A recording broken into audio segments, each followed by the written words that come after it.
So, good morning to everybody. I invite everybody to take the seat and we can open our third forum, European Forum for Regulation of Water Services. So, dear authorities, guests, good morning and very warm welcome to all of you present here and those following us online. A special thanks to the Commissioner Sinkevicius and to the Vice President of the European Investment Bank and to the speakers of our forum. It's really an honor to have you here. And first of all, let me show who we are, launching a video for presenting our association, WAREG.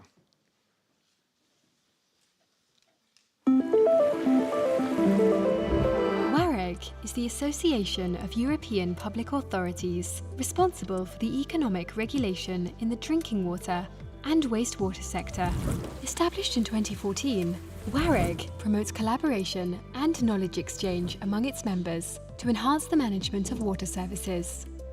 Currently, WAREG is comprised of 24 members and 10 observers.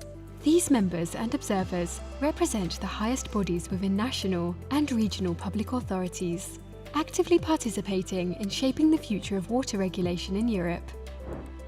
Economic Regulators aims to ensure efficient operational and investment costs in the water industry, protect consumer interests, promote environmental sustainability, and foster service quality and technological innovation.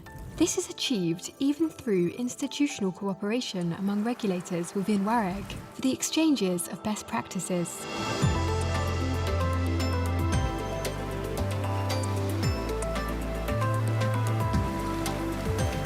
WAREG's advocacy role is pivotal in its mission. As a unified voice for its members, WAREG engages in constant dialogue with European institutions. This role facilitates mutual understanding and collaboration, ensuring that water regulatory authorities' collective concerns and perspectives are heard at the EU level.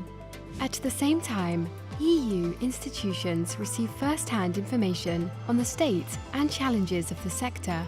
Furthermore, WAREG serves as a tool for its members to better address and implement EU water legislation, enhancing the overall regulatory framework and alignment with EU directives and policies. This helps EU member states better implement the EU Acquis on water and support EU candidate countries in getting closer to it.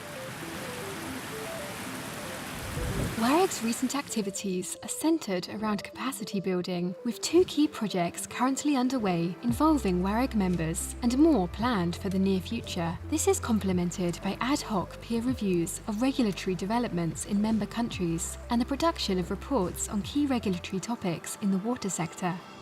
In conclusion, WAREG is not just an association. It is a collaborative force driving the evolution of water services regulation, ensuring it meets the needs of present and future generations.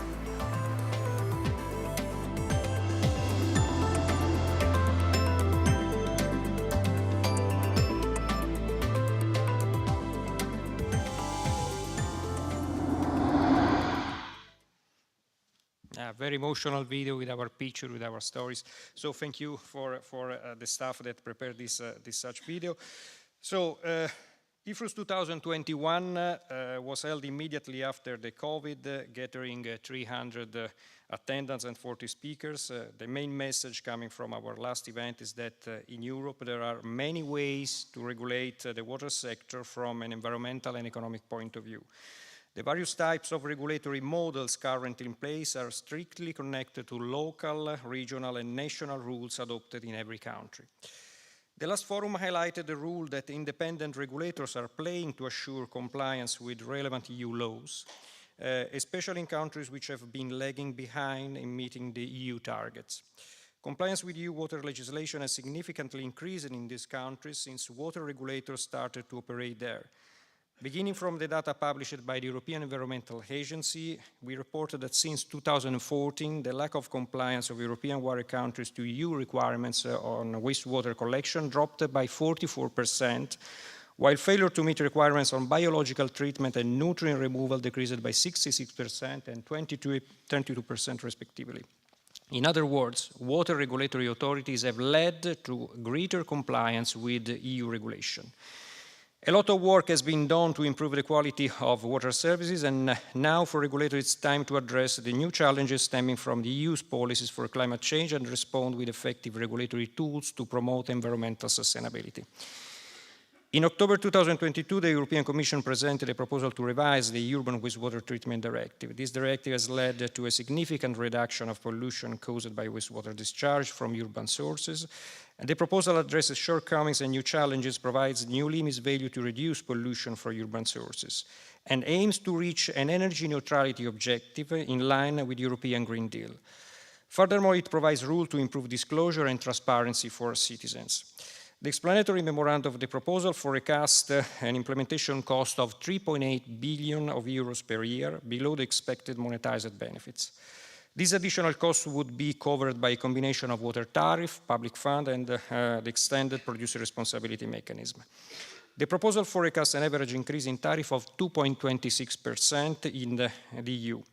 WAREG has conducted a survey among its associates to evaluate the potential of tariff increases of the proposal. Evidence will be shown and discussed in the first session of this forum. Besides our agreement of the proposal, here I have to highlight that the Urban Wastewater Treatment Directive could have institutionalized the role of economic regulators at EU level or even of regulatory toolkits. In this way, it would assure a higher degree of standardization during the implementation phase, giving more stability to water governance, which is often reviewed by national initiatives. So, it is a missed opportunity, but there will be others since the importance of water at EU level. After COVID, a new dramatic experience gave us the opportunity to learn new lessons. The Ukraine war raised the issue of energy costs incurred by water utilities and impacts on tariff and water bills paid by households. With the rise of prices, energy procurement has become a strategic process also for the water sector, and regulations should be improved to properly stimulate its efficiency. It takes a war to remind us of the importance of energy cost even for the water sector despite its high energy consumption. So the lesson definitely learned from the 2022 Ukraine crisis is that energy is going to be an issue which is not only affecting the sector now, but will also do so even into the future. For this reason, the second session of this forum will be focused on climate neutrality as well as on water energy nexus. WAREG dedicated a part of the last forum to these topics. In this third edition, we will have a discussion on a study commissioned to the Florence School of Regulation to recognize best practices in terms of policies and regulatory action to boost the orientation toward these ambitious goals. Although each EU member state is free to decide the role and powers of its regulator in order to meet the EU decarbonization goals, some water authorities are acting as first movers and have already developed incentives tariffs to cover new circular economy practices in the water industry. The Italian authority, for instance, is going to publish a tariff methodology for the next regulatory period, which will allow the recovery costs incurred for energy self-production at utility scale by a valorization of a self-produced kilowatt-hour with an energy market price. For this issue, we emphasize the relevance of the recognition of the role of regulators, since a clear mandate assigned by EU laws to WAREG members, also for climate and energy neutrality, could accelerate the swift achievement of such ambitious goals. In the last session, we will present a WAREG report on KPIs, key performance indicator in Europe, based on the process of performance monitoring and measurement of efficiency and quality adopted by our members. The analysis describes how WAREG member countries are measuring the performance of water utilities and according to which perspective indicators are used. Among several perspectives where water performance could be measured, service coverage, service quality, environment, asset efficiency, economic efficiency, only a few countries measure all the 5 perspectives of indicators identified.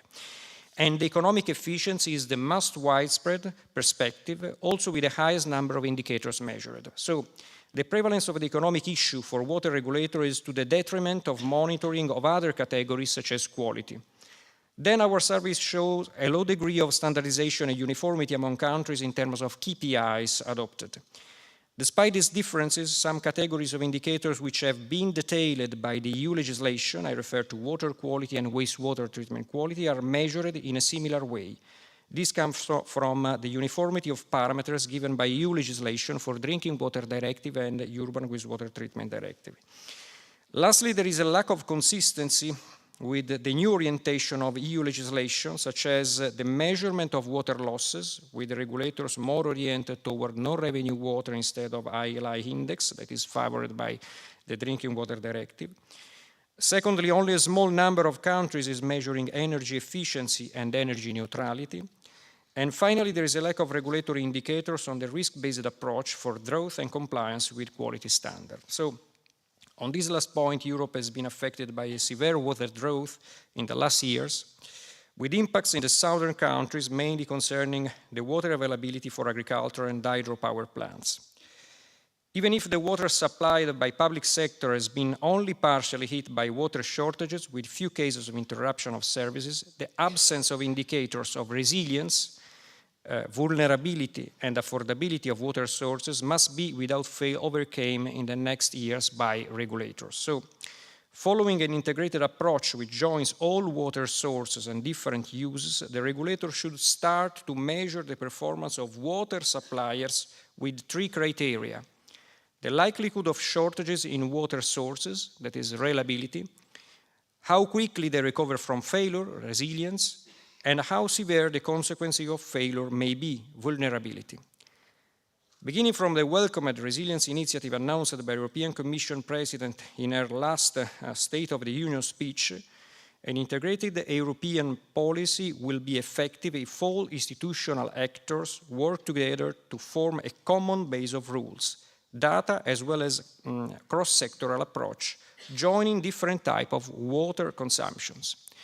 So, I thank you for staying here. I wish to you a very fruitful conference. And now I give the floor to the Commissioner Sinkevicius that will leave us a video message.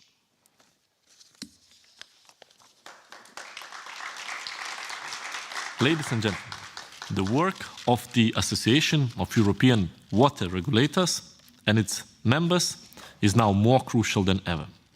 As you are well aware, we are living through a triple planetary crisis of climate change, biodiversity loss, and pollution.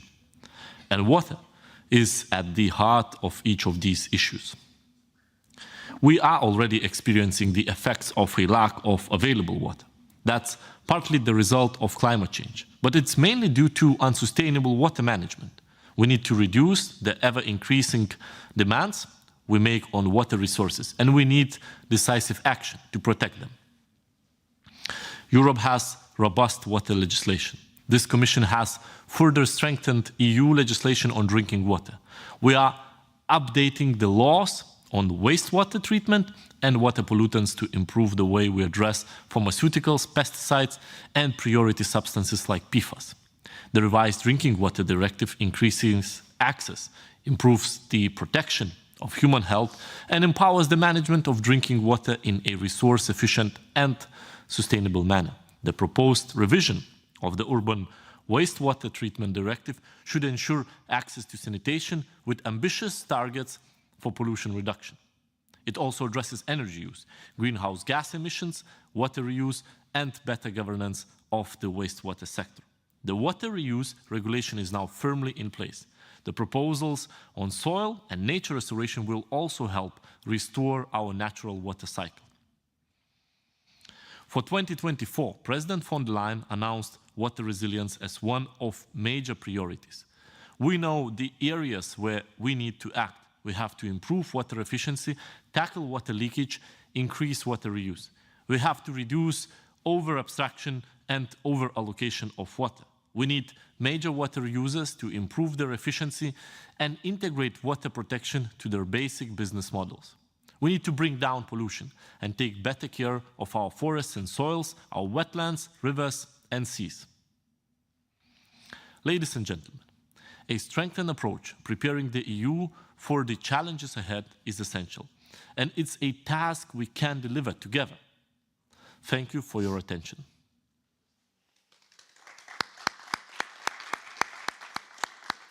So it's a pleasure to know that this forum is touching the same points stressed by the commissioner, so the resilience, the proposal of wastewater treatment directive, and energy neutrality and climate neutrality.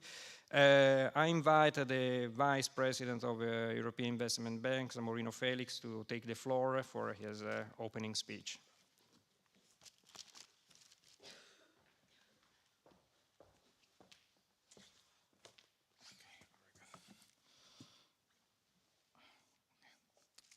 Well, good morning, everybody. I'd like to start by thanking WAREG for inviting me, and I'd like to thank Andrea and Vera for the kind invitation you extended to me, and to compliment everybody in the room, and Graça Carvalho, member of European Parliament. It's a great pleasure to be here and have you in the audience. Let me address you and start by saying that the European Investment Bank is the EU bank. In fact, is your bank. So we started with the regulator, then the policymaker, and now here comes the bank. And your bank, as the EU Climate Bank, invests and has set a number of ambitious commitments and targets to ensure that the projects that we finance contribute precisely to the climate agenda, while supporting at the same time the implementation of the EU policies and the EU legislation and the EU regulations. The European Investment Bank is one of the world's largest multilateral lenders, in particular to the water sector.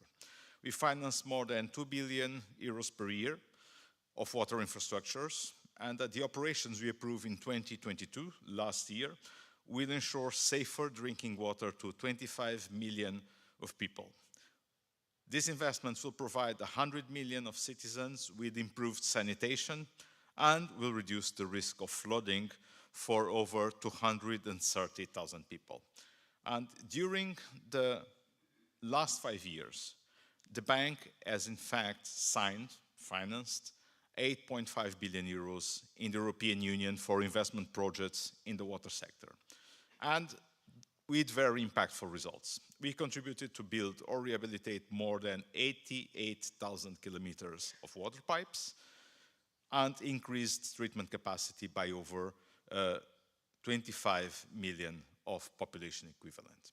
And this resulted in more than 50 million people benefiting from water services, and more than 37 million people benefiting from improved sanitation services.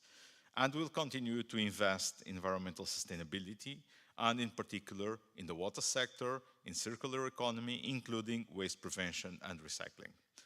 We'll continue to invest in pollution prevention and control, and the water sector is a key part in this prevention of pollution and control, and in particular to improve the quality not only of inland water resources, but also in the marine life. There is no investment more impactful in people's lives and fostering cohesion than the investment in the water sector. In 2020, the EIB decided to increase the level of ambition in our climate and environment commitment, to provide the financing that is necessary to fuel the political ambition behind the European Green Deal. Climate Bank Roadmap, published in November 2020. The Climate Bank Roadmap sets out the bank's commitments, ensuring that all our operations since 2021 are Paris-aligned, dedicating at least 50% of our overall annual lending to climate action and environmental sustainability. We are speaking about annual lending that goes from 60 to 70 billion euros inside EU, meaning that from 30 to 35 is devoted precisely to climate action and environmental sustainability, with the important part of this investment going into waste and water treatment sectors. And we committed also to mobilize in the decade up to 2030 1 trillion euro of investments.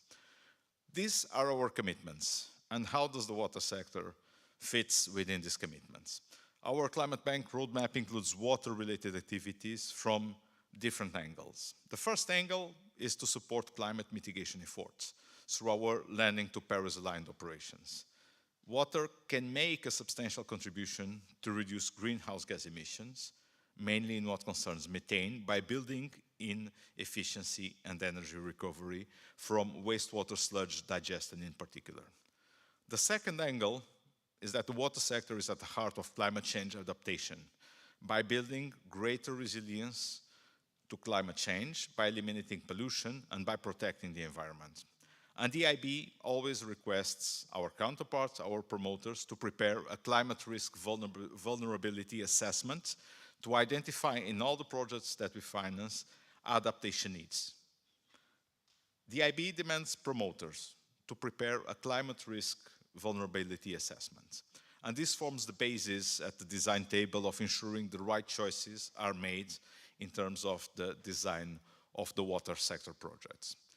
Scaling up the finance that helps countries and businesses to adapt to climate change impacts and build resilience is one of our key priorities. In this respect, we are aiming to triple our adaptation finance by 2025. And I can tell you this is an extremely ambitious target. The proposed revision of the Urban Waste and Wastewater Treatment Directive is an important step towards ensuring that emerging challenges to the water sector, such as emerging contaminants, are adequately treated and tackled. And the bank stands ready to support member states in its implementation. Regulatory compliance is one of the main investment drivers in the water sector.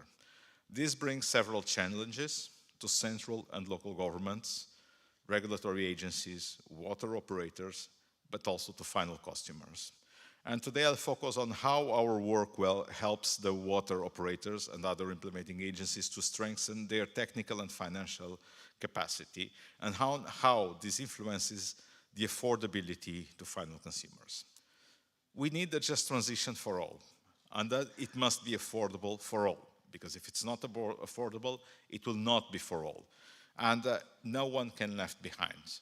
We need to be inclusive. If we are not inclusive, we'll fail in this transition, and we cannot fail.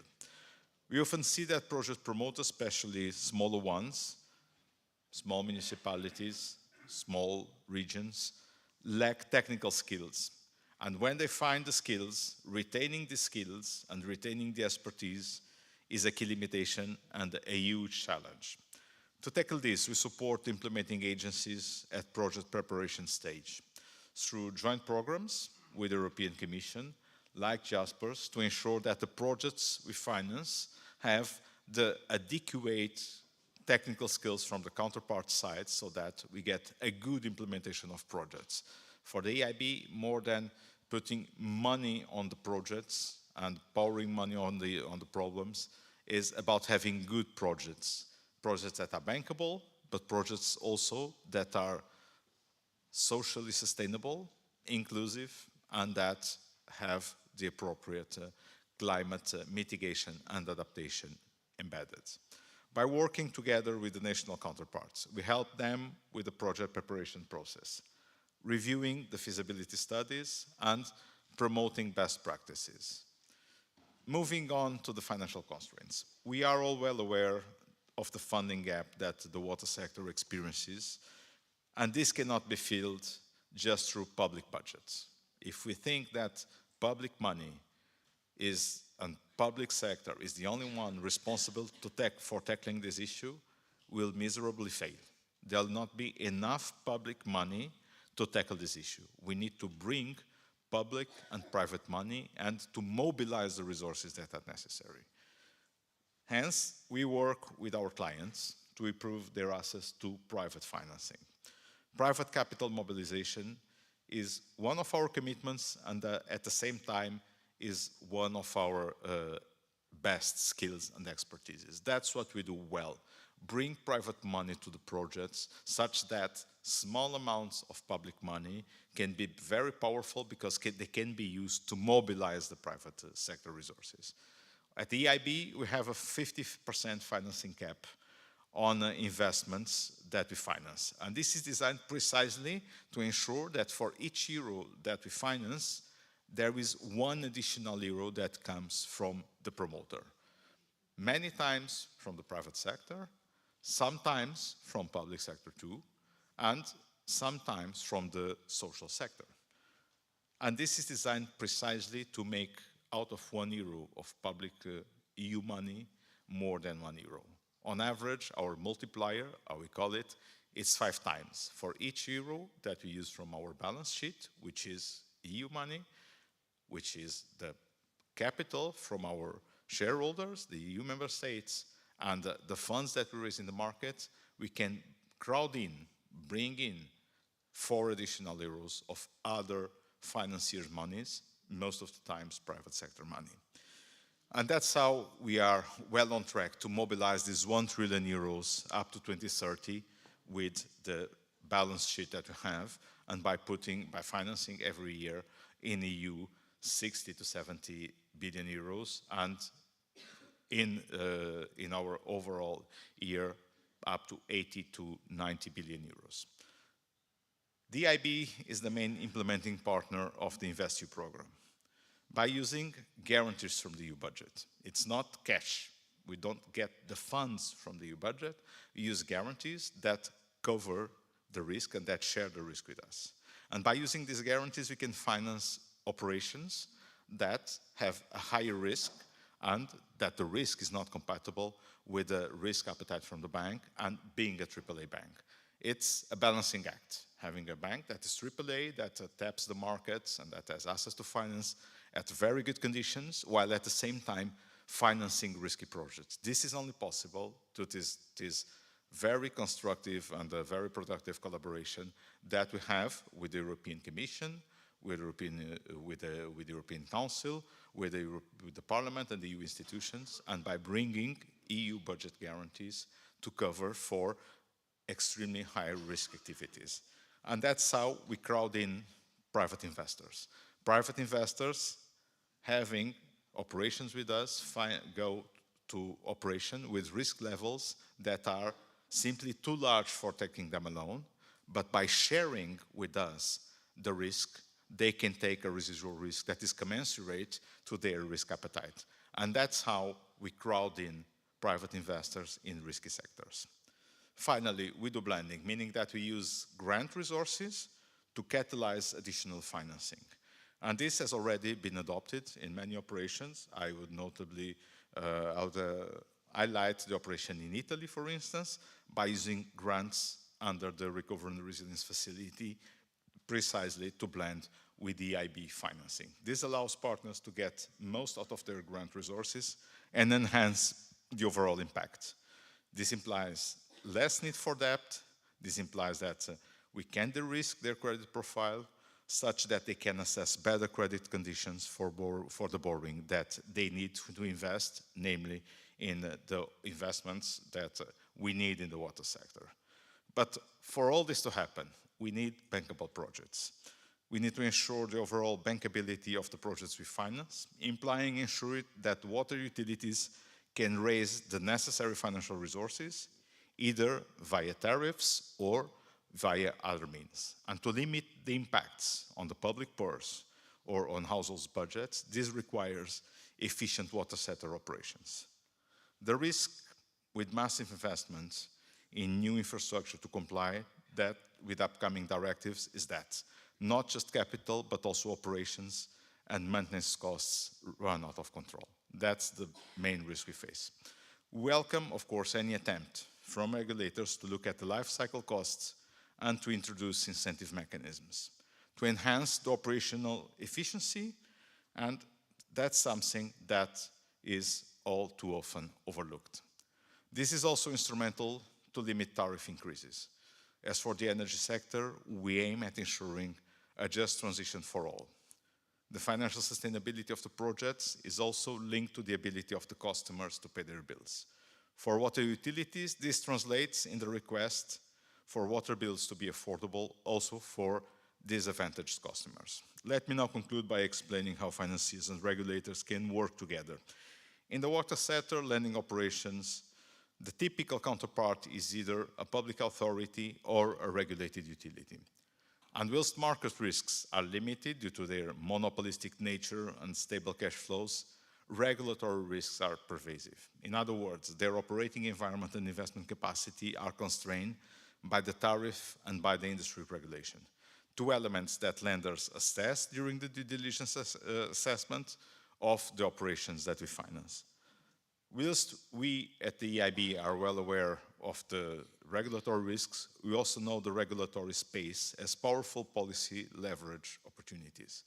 Collectively, we can influence the development of the water sector with our response to climate change and with the adoption of innovative solutions, both at technological and at institutional level. We need to work together. When I say we, I mean the bank, financiers, but also you, regulators, to ensure that the common goal of ensuring a healthy environment to the European citizens is achieved in an affordable manner. According to our methodologies, 40% of the 22 project components made a significant contribution to climate adaptation. When institutions like the EIB set ambitious targets, like we have for adaptation, water is necessarily a priority. When regulatory requirements include climate and environmental obligations, they provide assurance on the quality of investments and also draw more financing, looking to increase the presence of financiers in impactful and in high-quality investments. The EU has developed a whole taxonomy around sustainable finance. Taxonomy-aligned activities support climate action and ensure that investments cause no significant harm to the environment. And the EIB already tracks taxonomy alignment of its investments, and we would welcome the adoption of the metric also in the regulatory monitoring systems. We believe this would also form a strong boost for sustainable financing in the market and to bring more sustainable finance into this sector. We are keen to ensure our lending operations remain fully aligned and looking forward to continue working with you. Thank you very much.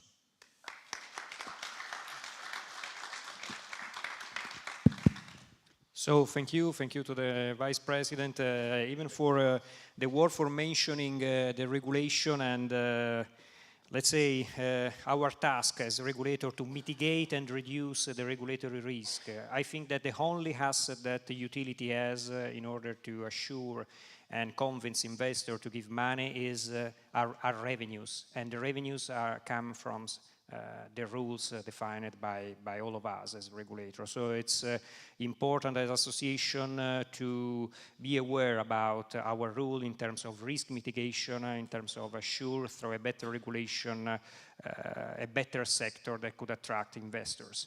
So thank you again, and I invite Vera Iro, the President of ERSAR, and the first list of panelists for the first session. So you can jump up, everybody here.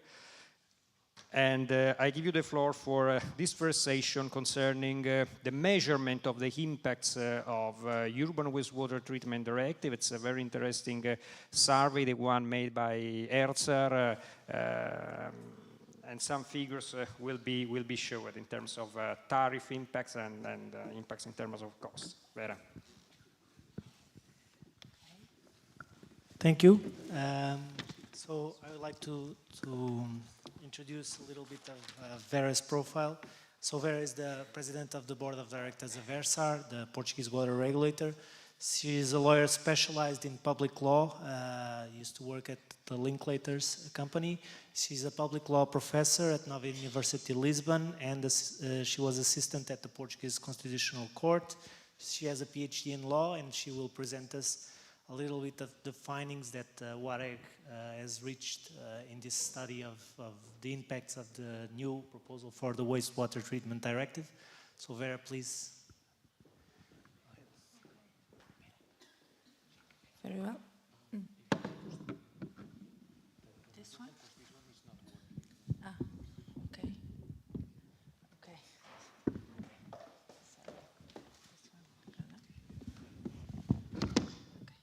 This one is, oh, very well. So good morning, everybody. This is a pleasure for me to be here as ERSAR's president, the Portuguese Water and Waste Regulatory Agency, and also as the vice president of WAREG, So everybody's welcome, present or online. And what I will be presenting today is just a preliminary conclusion and the preliminary results of a study that we have made within WAREG. This study was made and coordinated by ERSAR, by the team of ERSAR, but of course this is a study that results from the work that the members of WAREG do on a daily basis and their data that was provided to us in order to reach some of the conclusions. So our main goal here was to try to assess in a more detailed way what would be the economic impacts of the new wastewater treatment directive, so the revision that is currently undergoing. This is something that is underway, so we have this relevant line time commencing in 1991 with the Urban Wastewater Treatment Directive, and now we are in the middle, more in the end of this revision of the Wastewater Treatment Directive, which is something that is crucial for the sector, which is something that is crucial for the environment. And so this is something that we all want to happen. But of course, when we think about this revision as regulators, we need to understand what is the impact, the financial impact, and now we are considered CapEx and OpEx, what is the impact that this might have in the tariffs that we need to calculate on a yearly basis, and that will be the prices to be paid by the services rendered in what regards the wastewater treatment services. Well, so this means that the context of the revision of the Wastewater Treatment Direct is very complex, very difficult, and so there are relevant challenges here. Of course, what we are aiming at is to reduce the pollution from urban sources. So there is the need to reach energy neutrality by 2040, of course. And the revision actually sets out goals that are difficult to implement, that have been implemented in other sectors, such as the waste management sector, and I'm meaning here the extended producer responsibility schemes approach. This will be very difficult to implement and very necessary when we consider the costs that we will be facing to reach these targets connected with the reduction of pollution coming from urban sources. So, when we look at the initial proposal that was made by the European Commission, and I think that it's necessary to be clear about this, our assumption was the initial proposal of the European Commission, so that was where we started when we tried to understand and assess the cost estimates. We started with the initial proposal, and what the Commission has stated is that by 2014, there is a total cost estimate of 3.793 billion per year, which is below the expected monetized benefits of euro 6.643 billion per year, and these additional costs connected with the implementation of this revision of the Wastewater Treatment Directive should be covered by a combination of three. So water tariffs, 51%, and this number I propose that you have it by heart because it will be necessary in the end of my presentation. So 51% water tariffs, 22% public budgets, and 27% for the new system of EPR connected with cosmetics and pharmaceutical products. So what the Commission expected was an average increase in water tariffs by 2040 of 2.26%. Well, fair enough, with some difference between member states. So there would be no overall affordability issues expected in water services in any member state, despite the increase in tariffs.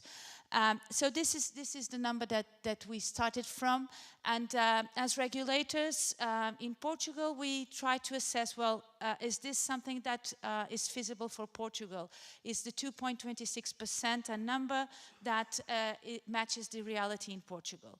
And so we, as regulators, started to collect data from our main operators in the system, and the preliminary estimates for the Portuguese operator group point to an average increase of 32% of the tariff. So remembering the 51%, we are just covering costs. So this means that if everything happens well, then at least 15% of increase in tariffs if we have the mix of the financings that I referred before. So when looking at the documents that were prepared by the European Commission, we see that there is no detailed information on how costs and benefits were calculated. So this means that it is very difficult to replicate the estimates and to understand where this 2.26% comes from. So what we tried to do was to actually look at WAREG's reality, and it would be really nice, okay, and try to estimate on treatment upgrades. So there's this model that comes from the Portuguese study that we made, and we spread across the WAREG's members and observers to understand what would happen in this implementation of the revision. So this study that we did, crossing across other member states that are WAREG's member, had some assumptions. So we limited the study to 3 articles connected with mostly upgrades on wastewater operating systems. So we tried to limit the study as much as we could, because it would be very difficult to assess costs covering the whole revision of the directive. So we only consider the costs that arise from the revision of the directive. So when there is upgrade needed to reach the treatment levels that are already in this version of the directive, this was not considered, and we only considered CAPEX and OPEX, so no rate of return. So this is purely covering costs. This is the assessment that we made. Of course, these results are preliminary. We didn't have the data that we have is not equal for each member state, and so we had to rely on 2 or 3 countries in order to have comparable data. So this is a preliminary estimate. We will finish with additional data that is coming to us by other members of the WAREG, but I think that this can already give you an impression of what we can be facing and what we need to be prepared to do when implementing the revision of the wastewater treatment directive. So we tried to collect data upon the number of wastewater treatment plants that will need to be upgraded, so approximately 28%. And then the data comes from mostly these countries, so Ireland, Italy, Estonia, Lithuania, Malta, Portugal, and Romania. And then we tried to do CAPEX and OPEX estimations per equivalent people, so that we have a way to measure how many people are going to actually benefit from this upgrade, so that it is comparable according to the dimension of the investment. So we try to make these types of comparison, because then we have the delta capex per equivalent that is comparing to that makes it easy to compare, like Portugal with Malta, Lithuania, and so this is the value that needs to be compared between the countries. So we did it with capex. We did it with the OPEX, of course, and of course when we compare capex and OPEX, we didn't add, because OPEX is annual and capex means the long-term investment. So we cannot add capex to OPEX in this particular estimates. But then we have this delta that needs to be considered for capex and OPEX in each of these member states.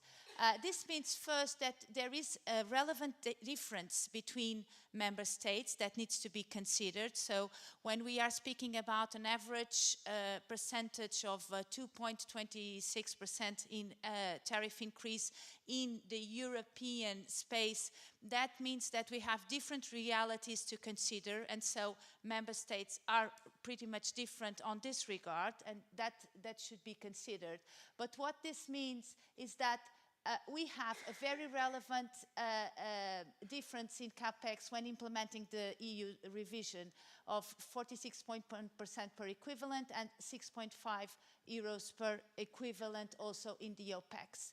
So this means that this impact will depend from country to country, but if no other sources of financing are considered, this would mean an increase of almost 30% in consumer tariffs, according to the estimates of at least 2 countries. We will increase this data, but considering the mix of financing that I referred in the beginning of my presentation, so if 51% needs to be covered by tariffs, this should be halved, this should be considered in half approximately. So at the very least, this means a 15% increase in the tariff setting. And this is just a baseline without rate of return and having the estimates made on a very conservative baseline. So this is the appetizer for the discussion, actually. This is something that needs to be considered by the regulatory agencies, of course, because at the end of the day, we will be the ones calculating the tariffs. But this also needs to be considered when the package is approved, because to be able to finance these activities, we need to be carefully looking at what does this mean for the consumer. Will the consumer be able to pay this or not? Is it something that needs to be financed from a different perspective other than the tariffs that are going to be applied to the consumer? So we need to do further work here. And we will do this in the next 3 months to estimate impacts in the various BOREC countries, and because the realities are very, very different from each member state. Consumers will suffer impact in their tariffs, so we need to prepare for this. Other sources of pollution need to be addressed too. It's not only the urban sector that is relevant here.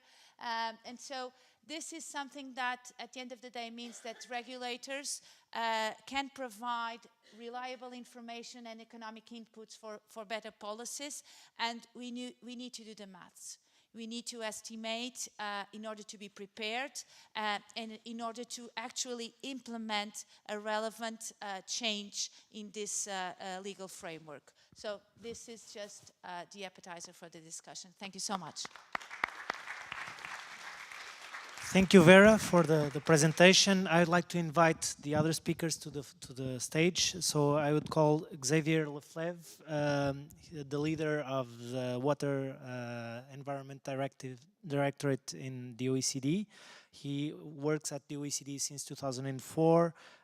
He has studied business administration. He has a PhD in social and political sciences. So thank you, Xavier. I'd like also to invite Ms. Maria da Graça Carvalho, who is a member of the European Parliament of the PPE group. The second time it has been elected. She used to be an advisor for the Commissioner for Research, Science and Innovation, Carlos Moedas. She was the main advisor of the former President of the European Commission, Durão Barroso. Minister of Science of Portugal, catedrátic professor at the Instituto Superior Técnico, engineering expert. So numerous titles, namely a title from the President of the Portuguese Republic. So thank you. And then I would also like to invite Oliver Löbl. He's the Secretary General of the European Water Services Association. He's been there in the position since 2006. He used to work also in SMEs Association. He was a national expert at the European Commission. Also, he holds a degree in economics and an MBA in international business. And also, finally, but not least, I would like to call Vania Pacanyan. She's a senior water economist at the European Investment Bank. 20 years experience as a water economist and a policy analyst. She used to be a global policy manager at the CDP. She worked several years at the English Environmental Agency, and she graduated in economics and a PhD also in public policies and urban studies. So thank you all for joining us at this very relevant session. I would like to, so we have set the stage for the discussion with this study, but I would like to invite you to discuss a little bit about this topic, which is very relevant. I would kindly ask the Mrs. Maria da Graça Carvalho to comment a little bit on how the information is important for policies and how is information relevant so that the policies are aligned with the objectives. We have seen that we have gathered some information, but some is not totally available. So what role do you think that regulators can play in having more information, in gathering that information, and in providing that information for decision makers and for policy makers in terms of this study, but not only?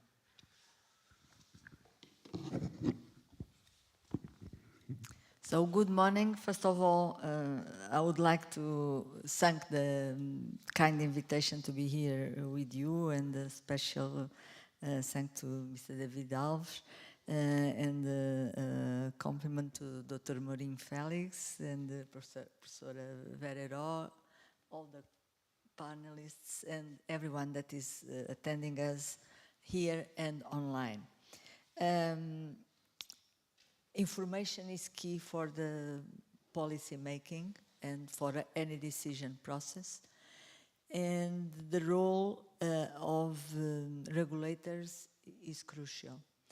I tend to compare with, because I have been heavily involved now with the energy, rapporteur on the energy regulation that we just finished an agreement 4 or 5 days ago with the Council, and now we are finalizing the energy market design. And there are points of difference, but there are certain similarities, and it could be some lessons to learn from the energy to the water sector. First of all, on the regulation, the fact that on energy there is an agency of the European regulators is an interest point that I think could, respecting the national authorities and the national regulators, but is a place where they meet, where they compare, that monitorings, that publishes all the data for the European member states. Now with this new agreement, they will have reinforced powers, but until now they had fantastic work of transparency and showing, comparing what is happening in terms of all the data, and special everything related with costs and prices. It's very important. So as Professor Vera Heró said, that there is a lot of work to do for the future. This could be one of the scenarios that you could push forward, because I think that will be important for the water sector. I have to say, and I don't know if the other members of the panel share this experience with me, I was quite surprised. I came to the European scene in 2005, starting as principal advisor of President Barroso, and after in the Parliament, Commission and Parliament, that the reaction from the European institutions to the water this year has changed, but until recently was everything is known, everything has been done. So it was difficult to push new initiatives, even in the research and innovation programs that I have been rapporteur of several times. Was difficult to push for the water area because there was this concept that in the past, in the 70s and 80s, we have done a lot in water, so water is a set subject, and it's not true as we have. Looking at this, at your presentation and what is required to be done and the impact that this will have on the consumers. And a lot, even from the research point of view, a lot needs to be done. There are new pollutants, so we need from the research, from skills, from the infrastructures, from the regulation, the legislation. We need to do a lot of work on water, and this is my first comment. It's very interesting, the perspective. So I'd like to ask Xavier also to comment a little bit. The OECD is the excellence institution for better policies. So I would kindly ask you also to, since you have also been involved in estimating some of the impacts or in other areas also of water. So I'd like also to invite to comment on this. Thank you, David, for your kind words. No pressure, of course. And I would like to first thank WAREC for the invitation, and in particular, Andrea Guerini, your president. It's very rewarding for us to engage with economic regulators on water. As you know, the OECD is an economic organization, so, and we do believe that economic regulation has a distinctive role to play, especially when it comes to managing water. And actually, I would like to highlight 3 areas where we think economic regulation can play a particular role. Of course, we will be talking this morning about the performance of utilities. You already mentioned the role of KPIs, and I'll come back to that. But there are 2 other areas where economic regulation can play a role. The other one, of course, is setting prices that are appropriate, and there is a very important role of economic regulators to somehow shield the tariff setting process from political interference, and that's a very valuable. There is a third area which is probably less well known. We think economic regulators can have a role in challenging development and investment programs that are being developed by municipalities or utilities. You somehow can guarantee that these programs are cost efficient. And when you see the magnitude of the investment gaps and financing needs that the president of ERSA mentioned earlier, obviously being able to challenge and ensure cost efficiency of investment programs is really critical, because that's where the orders of magnitude maybe can change. We had very interesting collaboration in the last 2 years with Estonia and Lithuania in particular, where we were able to show how economic regulation, by challenging again the investment plans of utilities, can generate economies of scale and really benefit water users, because in the end that will minimize investment needs, improve cost efficiency, and minimize the impact on water tariffs. When it comes to information and data, of course, we think that regulators can have a very important role in sharing information and data on these 3 dimensions. So the performance of utilities, pricing, and the quality of investment plans. Benchmarking, when we talk about benchmarking the performance of utilities, a lot of attention is paid to defining the KPIs. We argue that it's also very important to really share information in a way that will be meaningful. So comparing, utilities which are operating under similar conditions. Information sharing can focus on cost, as has already been mentioned, but also very importantly on the quality of service. It's easy to save on cost if you sacrifice the quality of service, so you really have to share information on both dimensions, cost and quality of service, to have any meaningful lessons or messages that derive from that. We see a lot of benefits in terms of awareness raising, but also maybe in terms of acceptance. water users may be better willing to pay for an additional service if they, for a higher price, if they really understand the efforts that are being made by the service provider in terms of cost efficiency and quality of service. Information sharing can also provide reputational incentives, so it's also an incentive for utilities themselves to do better because they don't want to perform or being seen as performing less well than similar service providers. And I must say that in that particular role, ERSA has really set a standard. In our work, we reviewed your quality of service regulation, and we think that ERSA is probably offers a role model on how benchmarking can be done in a smart and meaningful way. Again, focusing not only on the sophistication of KPIs, which can be a distraction somehow, but paying very much attention on comparing and sharing information about comparable utilities. So ensuring that the information that is shared is meaningful, that people can relate to that. So I would really encourage other regulators to look into that particular program from ERSA, which at the OECD we think is very relevant. Thank you for the publicity. So if that affects your humble approach, but it had to be said. Thank you, Xavier. We have invited also the Association of Operators, and I mean, you are the most important actor in this new directive because you are the ones supposed to be implementing it. So obviously you should have a voice in what should be done to be implemented. But also I would like to invite you to comment a little bit. So this is the Urban Wastewater Treatment Directive, but there are other sources of pollution, other damaging, other sources damaging water bodies. So how do you think, on the one hand, how do you think that this directive could be better implemented, and how do you think that also those other sources of pollution could be addressed, and how they could complement the work that it's been done in the urban sector? Yeah.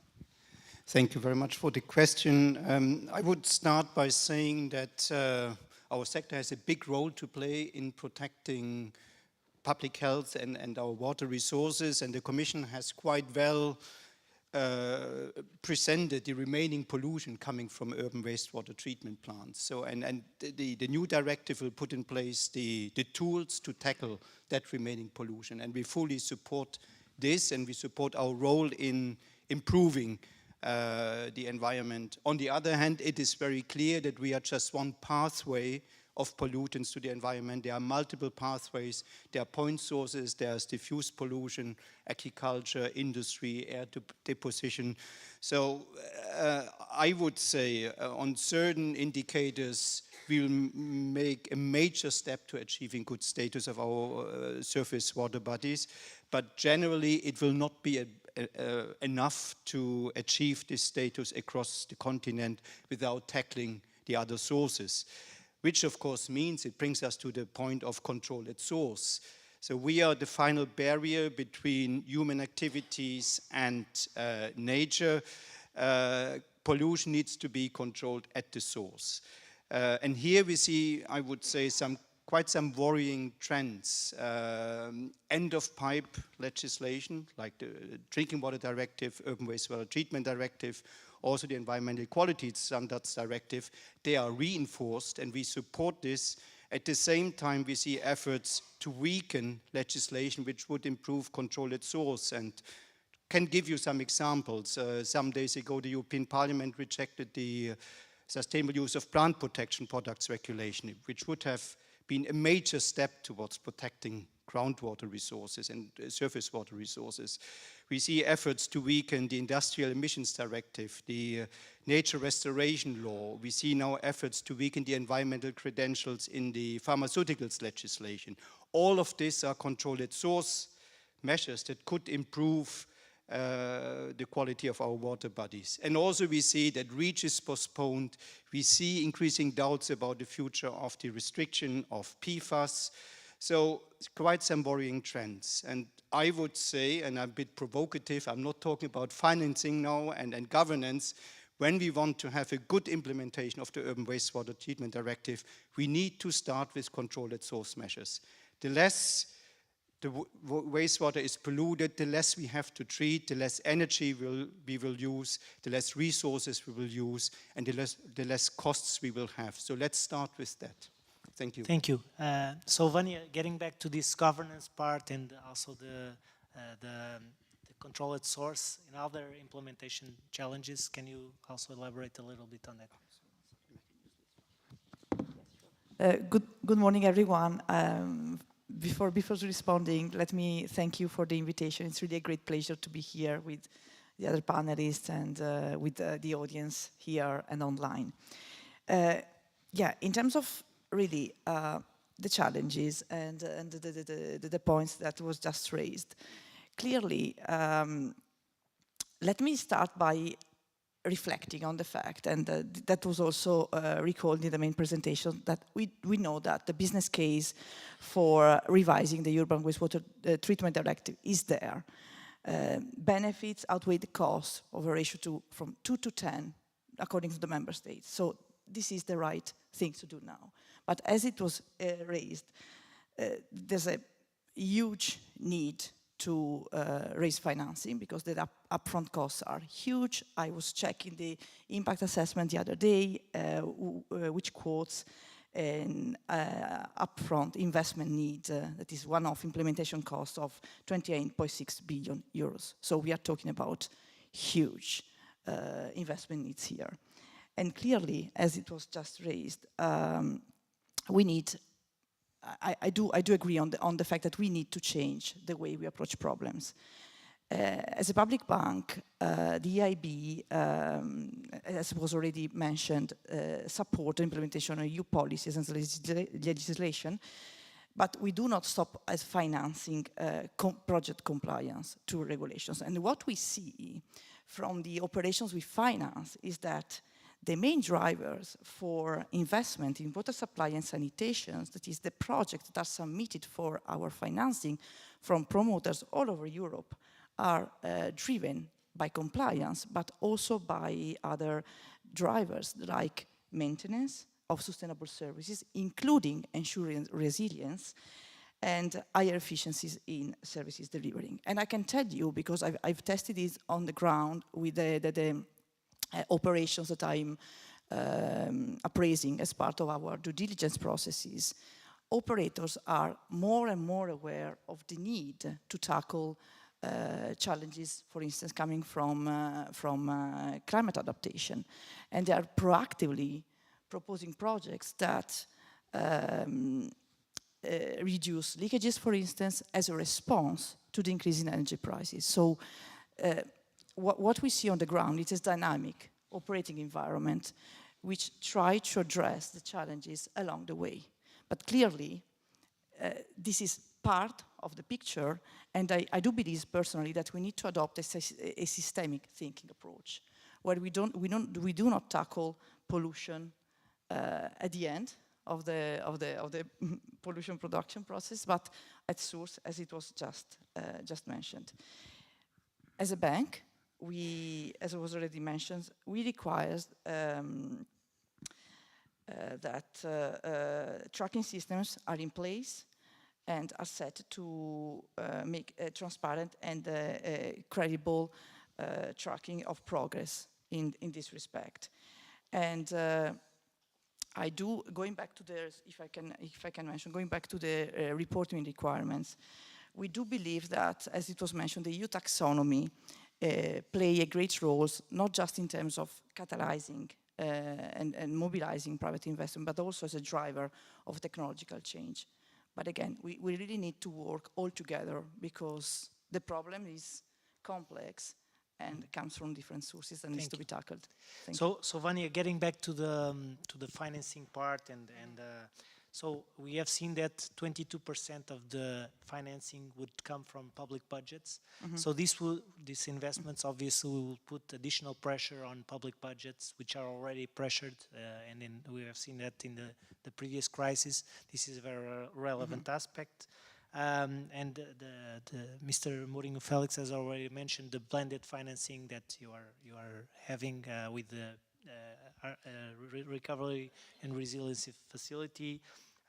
So how do you think that both the EIB and the financing instruments in place can be compatible with the financing of the EU cohesion funds and everything in order to achieve a better result? And how do you think that regulators can help in that process, in getting that, in ensuring that the investments are effective and that they are efficient in order to be cost reflective in a way that doesn't impact a lot on consumers? Yeah, so again, I think that the fact that implementation comes at a cost is not new. No, this is something that we've seen with previous directives, and the problem is, and that was made clear again by the graphs that we saw earlier, that this, again, is concentrated in a few years to start with, and adds up financial requirements to situations where there is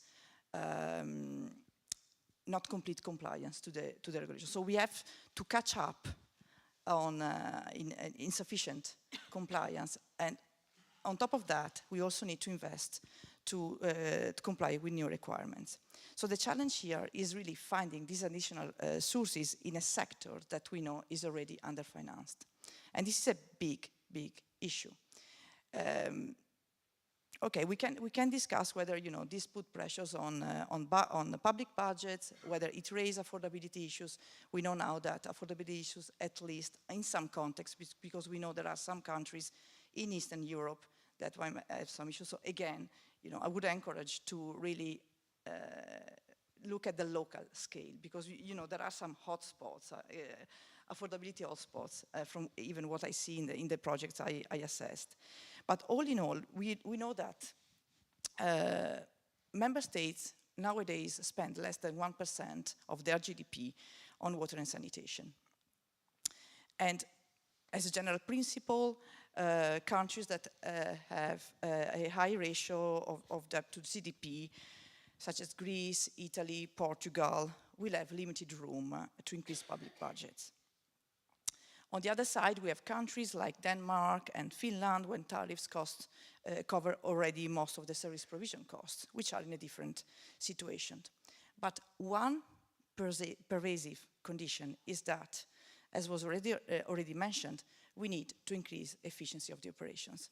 And to make this point, I'd like to quote a study conducted by the European Parliament last year that demonstrated that if the EU would operate at the efficient production function, so if that we would maximize the efficiencies in delivery of services, the same amount of wastewater could be treated using 69% fewer resources. And the same share of residents, population, could be connected to a wastewater collection system with 82% fewer resources. Okay, apart from the robustness of these estimates, the point here is clear. We need to deliver more with spending less. And this is really crucial in a moment like this one, where the investment needs are huge. On the financing points and the financing gap, I'll be brief because my vice president touched already on several points. So my task today is made easier. But really, just to focus on the practical implication of my works, because I think that gives an idea on how we work as a financiers. We, as a financiers, we are well aware of the barriers to investments that the water sector face. And we try to proactively tackle two of them. That are the capacity constraints of the promoters that was already mentioned, and access to finance. How? The instruments were already mentioned, but just to reiterate how they work in practice. So blended finance. This is implemented by combining grants and guarantees that cover part of the costs of developing a project and also touches on technical assistance. So we try to really make sure that the operators present robust projects to us. And when I say robust,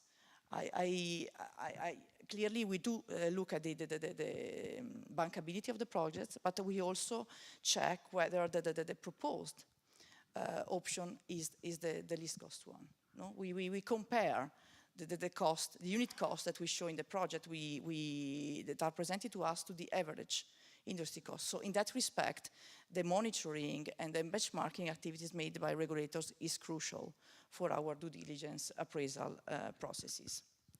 Another instruments, InvestEU. I'll be really quick and wrap up. This is also a powerful tool because, as it was mentioned, the EU guarantees allows us to take on more risks and finance more projects. One final remark. There is always this dichotomy between tariffs and government spending. But actually, in our operation, we see that grant and guarantees should not necessarily come from central budgets. We also work with regional governments, and I'll conclude by giving you one example where the IB is continuing on securitization of mini hydro bonds benefit from a regional guarantee in the Veneto region, northeast of Italy. So again, to emphasize the fact that we need to really work at different levels, not just local versus national, but we really need to try and exploit all possible support along the way. Thank you very much. So Mrs. Maria da Graça Carvalho has already mentioned a little bit about the innovations. So I think that this new directive also brings that perspective. So we need innovations, we need new technologies also to bring costs down, but also to improve the treatments in a way that is more efficient. So I would like also you to comment on a little bit what kind of programs there are in order to incentivize that innovation. Thank you very much for this question, because I really want to pass this message in the Horizon Europe. We have managed, that I was rapporteur, we have managed to introduce in the part that is called European Institute of Innovation and Technology, that is the only part that has the three components: higher education, research and innovation, higher education at the postgraduate level, and on the training. We have managed to include water for the first time, because I have been rapporteur in the previous one, and I have always proposed, and I failed because the no agreement in the council. Fortunately, this time we do this. I think is a more conscious that water really needs special attention, also from the research and innovation point of view. We managed to have these areas. So the call will open soon in 24.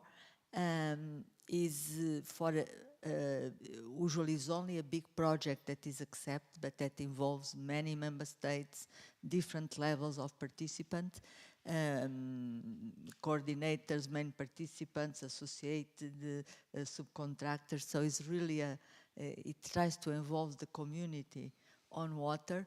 I know that there are already some movements of stakeholders getting together to start preparing networks of consortia, so I draw your attention for this.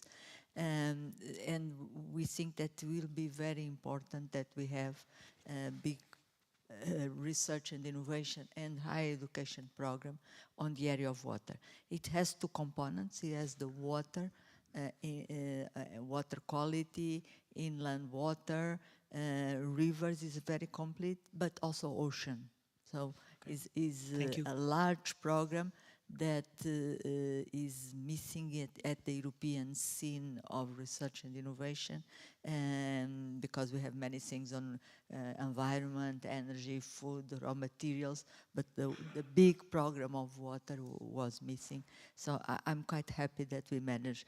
And the fact that we managed is that, fortunately, this was the negotiations were finalizing during the Portuguese presidency, that is quite aware of the importance of water, so that helped.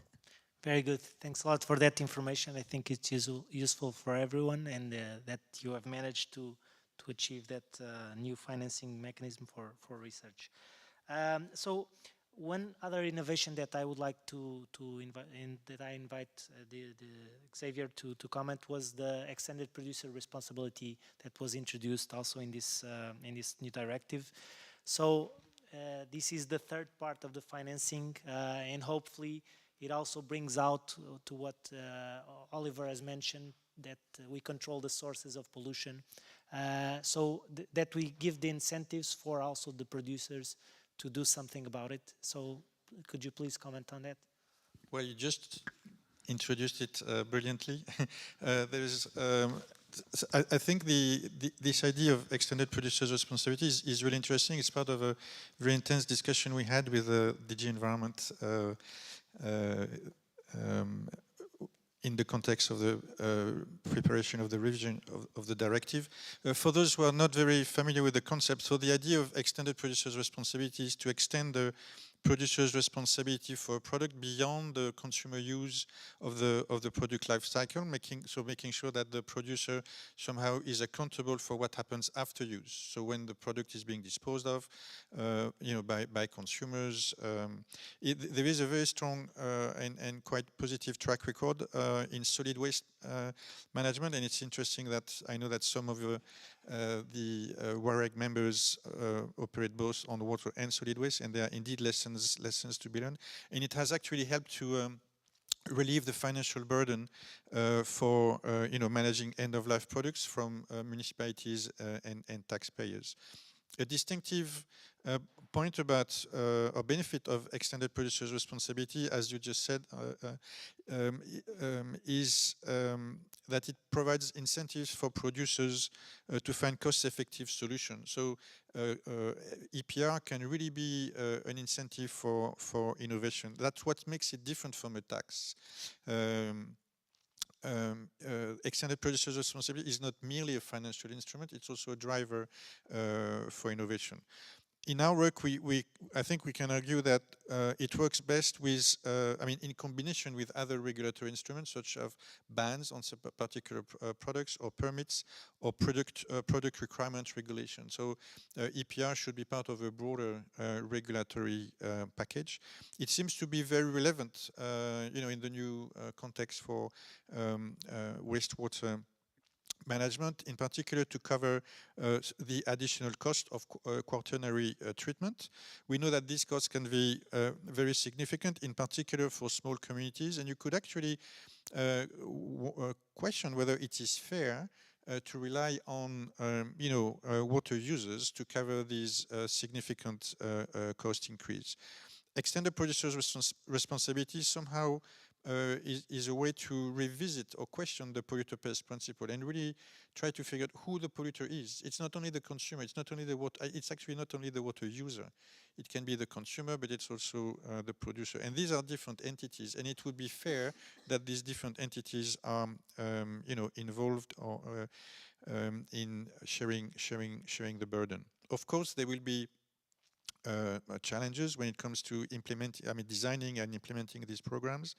My understanding last time we worked on this is that there are ongoing discussions in Germany with this idea of setting up a national water fund that would be financed by some of these manufacturers, and that could be mobilized to finance upgrade of wastewater treatment plants. Of course, the devil will be in the detail, but we see a lot of value into this direction. Again, insisting that it's not merely a tax or financing instrument, but a driver for innovation. So anything that contributes to facilitate or accelerate innovation from that perspective is welcome. And this is not innovation merely in the water industry. This is innovation in the pharmaceutical industry, chemical industries, and others. So we see a lot of potential here. Thank you, Xavier. So Oliver, I'd also ask you to comment on this. Yeah, thank you. Yeah, it's a paradigm shift. So it was a very courageous step by the European Commission to propose that. For the first time, we will probably have extended producer responsibility not for an end-of-life product, but for substances dissolved in wastewater. So it's also a recognition that we have substances in wastewater that shouldn't be there. and that somebody is responsible for having put these substances on the market as part of products and having made also, well, benefits with these substances, which is legitimate. But these substances create costs at the end of the value chain, and these costs should be borne by the one who also makes the benefits, who puts the products on the market. So it is a very bold step, it is a very impressive step, and I do hope really that the trilogue negotiations, which are ongoing now, will end with 100% financing really of quaternary treatment through extended producer responsibility. When we look at the practice, and we have seen the figures in the beginning, the overall cost increase for consumers can be really limited if the cost for quaternary treatment, so CAPEX and OPEX, can be covered by extended producer responsibility. And if you look at smaller communities, certain countries, they will not be able to finance it without this support coming through EPR. And one final point which I would like to make, again, our focus is on control at source. But as it doesn't seem to work for a number of substances, then we have to look at the polluter pays principle. So it's the second best solution, but we need it under the circumstances. Thank you. Thank you, Oliver. So we don't have time for many more comments. So I would like to ask you all to, in 3 words, sum up either the challenges or what the new directive brings. 3 words. So I would kindly ask Vera to start. If you can sum up what the new directive brings. Okay. C words. More than 3, actually. So climate action means cohesion and clean water, costs being covered, and lots of courage. Thanks. I guess an overarching message that we can do better with the finance that's already available, and there is a very significant role of economic regulation in promoting the cost efficiency of programs, and that's the role for WAREG. Thank you. I would say pollution reduction, circular economy, because we are reusing, and the positive consequence on the climate action. Thank you. Yeah, putting perhaps urban wastewater treatment in a societal context as part of service to society, part of the energy market, part of circular economy, part of climate adaptation efforts. So that's a puzzle stone, I think, a puzzle piece in this larger context. Thank you. Yeah, and to conclude, I would say innovation, not just from a technological point of view, but also financial point of view. The Water Fund was mentioned, and I would also like to recall the recent creation of the standard for green bonds, which creates an enormous opportunities for operators in the water sector as the perfect candidates for proposing green projects aligned with the EU taxonomy. So I think we have the tools, we just have to be creative in the way we use them to fix the problem. Thank you. Okay, so we have finished. I would like to invite you all to have a great round of applause to the speakers. We'll be having a short coffee break, 10-15 minutes maximum. So please, and for those attending online, we reassemble in 15 minutes more or less. Thank you.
Okay, we're good. Okay, well, good morning again, ladies and gentlemen. You're very welcome back to the second panel of this morning's conference. My name's Karen Kavanagh. I'm the Director for Networks and Regulation of Utilities or Networks and Economic Regulation at the Commission for Regulation of Utilities in Ireland. So I'm very pleased to be here this morning as the moderator. We're a little behind schedule now after the coffee break, so we will try and catch up and keep you all on schedule for the rest of the morning. So the second panel this morning is the EU vision for climate neutrality and the water to energy nexus. We have a very distinguished panel here to discuss this topic this morning. And we're going to kick off with a presentation from Maria Salvetti. Maria is the director of the Water Area European University Institute Florence School of Regulation. She's a part-time professor and the director of Florence School of Regulation Water and Waste Area. She's also worked as a water economist and policy analyst for the past 20 years in several institutions. She's performed numerous training programs and academic courses and lectures related to water economics at various universities. So, Maria, over to you. Thank you. Thank you very much, Karen. Yeah, it works. I was so anxious that it wouldn't work, but we have a great technical team over there. Thank you so much. So today, it's my pleasure actually to share with you the very preliminary results of a research work that the Florence School of Regulation is currently developing for WAREG. And just before starting, I would like, because there's only my name, on the slide here, but I'm not doing that work on my own. So I want also to take this opportunity to thank very much my colleague, Jandrej Bilka, who is working with me on this research work. This research work is focusing on the role of water regulators to achieve energy neutrality in the wastewater sector. And basically, I'll take you through our very first results and tell you a little bit about how we sort of approached the topic. Obviously, we are very much into this topic of energy neutrality, of course, in direct link with the revision or revised, maybe I shall already say, Urban Wastewater Treatment Directive. But of course, we believe that it's not only about energy neutrality. There's a step before and there's a step forward. So the step before for us is energy efficiency. We already mentioned in the previous panel energy efficiency and efficiency itself. And there's a step forward, which for us is climate neutrality. So we're looking at these three topics, and we're looking at them with a specific lens, which is the wastewater sector lens, if I may say, so really focusing on wastewater. And we're also looking at those three topics, bearing in mind the fact that the water sector, the governance of the water, I shall say the wastewater sector, is pretty fragmented over different levels of governance. So going from, of course, supranational with the EU and the European Commission through the national level, the subnational level, and of course the local level. So this is just a little bit to set the scene about how we envision the research work that we're currently doing. So first, a very quick word on energy efficiency and on efficiency, because we've already heard about it in the previous panel, just to let you know that according to recent studies that have been performed, there is indeed some room for efficiency gains and energy efficiency gains. So broadly in the water and wastewater sector, where the maximum, let's say, efficiency gains could represent up to 40% of the current energy consumption. So there is definitely room. And when we zoom into the wastewater sector, the potential maximum energy efficiency gains, or could even reach 60% of the current energy consumption in the sector. So there is room there to do a lot better. And we'll see in the following slides later on what regulators are currently doing to incentivize this search for energy efficiency gains. Now if we, oops, I'm not sure that's the last one. My great technical team, that's not the, we agree that's not the last one, okay. But it's going to be difficult for me, unless I can do it without the slides. Because I mean, I don't see the latest slides that were requested from me. Do you want me to come closer to you so that we can discuss that? Because I don't use the presentation at all, because that's not the good one, or you have the good one somewhere. You don't have the good one. Okay, so let's take down the, so no slides. Thank you.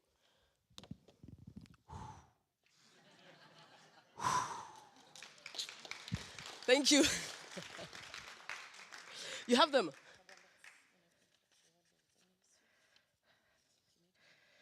So let me. So this, not this. I don't think that's the. Okay, no. So really no. Just gonna be you and me and you. Okay, so basically, moving from energy efficiency to energy neutrality and climate neutrality. How do we define energy neutrality? How do we define climate neutrality? Well, there is different levels of governance that are helping the wastewater sector to define those two topics.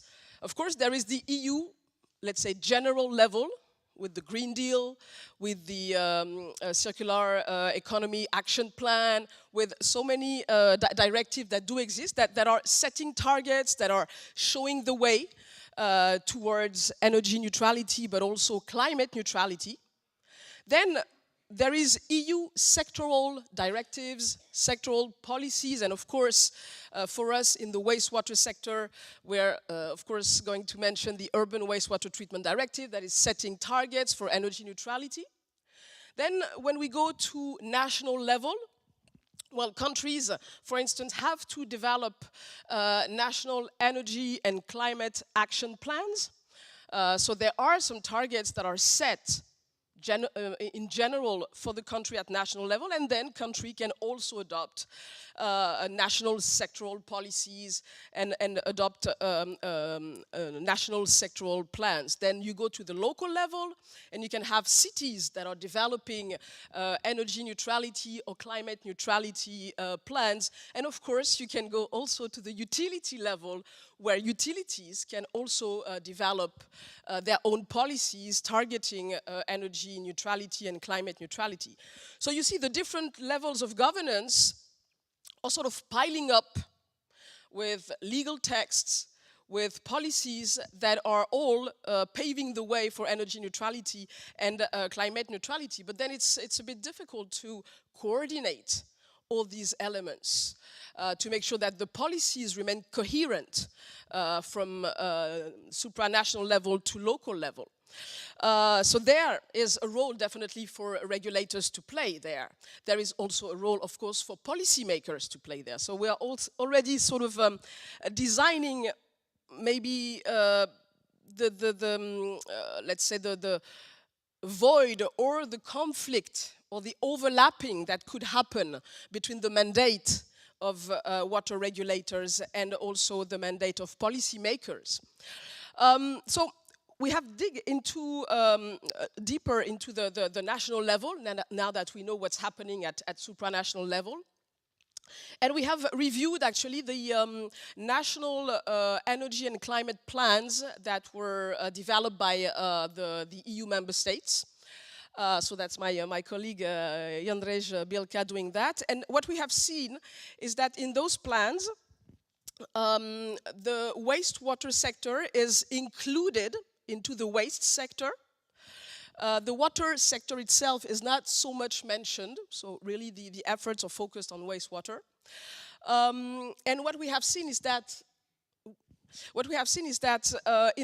for the wastewater sector, there is not so much targets that have been set up in those energy and climate action plan at national level, okay?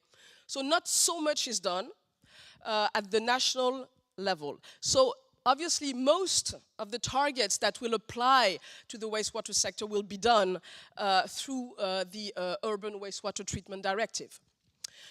But there is one example that I think is very interesting to look at, is the example of Denmark. There is a couple of other countries, but we picked Denmark, because Denmark has developed a national policy that is focusing on energy and climate neutrality.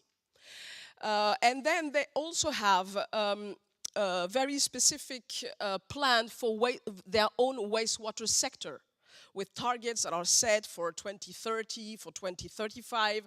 So very demanding targets. And they have also, at city level, the city of Copenhagen has also developed a plan for climate neutrality.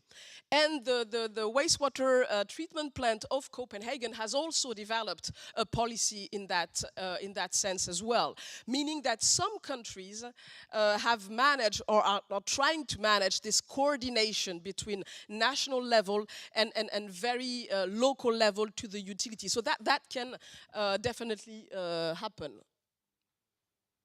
Ah, sorry, that's me being fantastic. Thank you so much. I appreciate. So let me.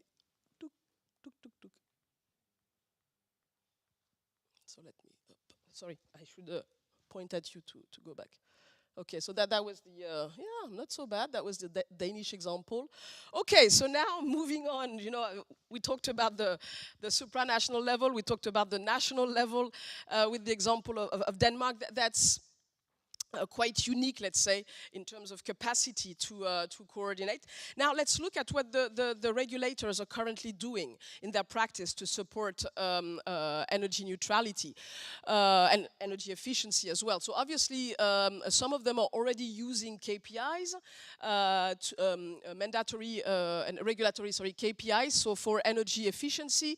Some of them are also already looking into energy source, so what kind of energy is being used by the utility. So you have some examples of energy production, on-site energy production in the table. Some of them are have started to implement some KPIs regarding greenhouse gas emission, and some of them are currently introducing new KPIs that really relate to circular economic practices in the wastewater sector, meaning with wastewater reuse, for instance, and also let's say the broader uptake of KPIs relating to energy self-production and greenhouse gas emission. Another way to promote energy efficiency that is being currently used by the regulators is through the tariff, taking into account the energy efficiency level that then is being used to calculate the efficient tariff, so through the OPEX, and incentivizing for more efficiency when there is a comparison to overall cost. So that's the case of Bruegel, with an incentive to increase energy efficiency to beat the controllable costs that are taken into account in the budget calculation with this tunnel approach. ARERA, in its forthcoming tariff methodology, so here you have the revenue, let's say the constraint on the revenue. There is this component, which is the equalizing component that you see right there. And within this equalizing component, you have three elements that and one is dedicated to energy efficiency. And in this energy efficiency, so you have the first element is to mitigate the risks of supply choices in terms of costs with a benchmark. The second element is to incentivize electricity self-production that Andrea Guerini was mentioning in his introductory speech. And you have the third element is to encourage energy saving through a sharing factor. So regulators are starting to implement energy efficiency, but also to some extent also energy neutrality tools, whether we're talking about KPIs, we're talking about tariff methodology.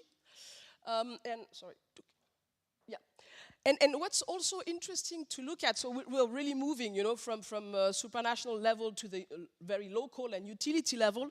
What we have noticed also is that utilities are moving fast. And sometimes they are moving faster than the regulator. And we have quite a few examples of utilities that are going to go faster than the legal requirements. So that's the case with Águas de Portugal, which is the biggest energy consumer in Portugal, and they have this strategy of prosumer, so producing the energy that they consume, and even, you know, being energy positive, being able to sell some of the energy to the grid with a 400 million investment, with a return on investment in 3 years. And this is not something that is unique, because I've seen also those very, very short period of a rate of return on investment in other cases in France, for instance. So with the mix of energy efficiency, so energy efficiency definitely is the first step. Wind, solar, biogas, hydropower. And the target of energy neutrality is to be achieved by 2031. In Ireland, once again, Irish Water is the biggest energy consumer in the country.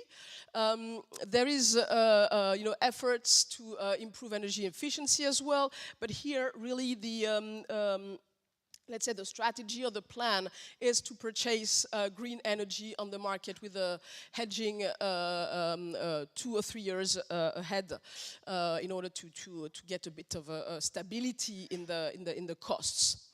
Also, whether the operators are public or private, you know, they do embed energy neutrality and to some extent sometimes climate neutrality into their own strategy.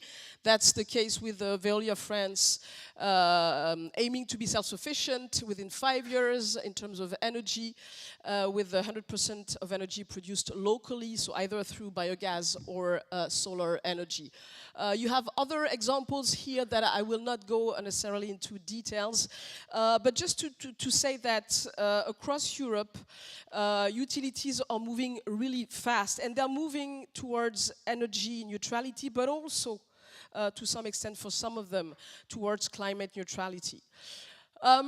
So really to sum up a little bit in 2 slides, you know, the topics that I think are of interest, you know, trying to understand how to move from energy efficiency towards climate neutrality with those building blocks. There are some issues to address. So technical issues, you know, in order to really rip off the benefits of all the energy that is embedded into the wastewater, well, co-digestion seems to be necessary, and in some EU member states, the national legislation is preventing really to develop co-digestion. So that's an issue, a legal issue, let's say, that will have to be addressed. Technology can help also to extract more and more of the energy that is embedded into wastewater. You know, talking to a variety of utilities, but also regulators, they are well aware that sometimes there is a space limit to install solar panels, for instance, on the treatment plant facilities, and that's, of course, even more true when we're talking about urban areas that are where the space obviously is limited. The directive is talking about purchasing a maximum share of renewable energy on the market. But when we talk about renewable energy, are we talking about decarbonized energy as well, with the nuclear plants, the energy coming from nuclear plants, you know, being inside or outside the game? This obviously makes a difference.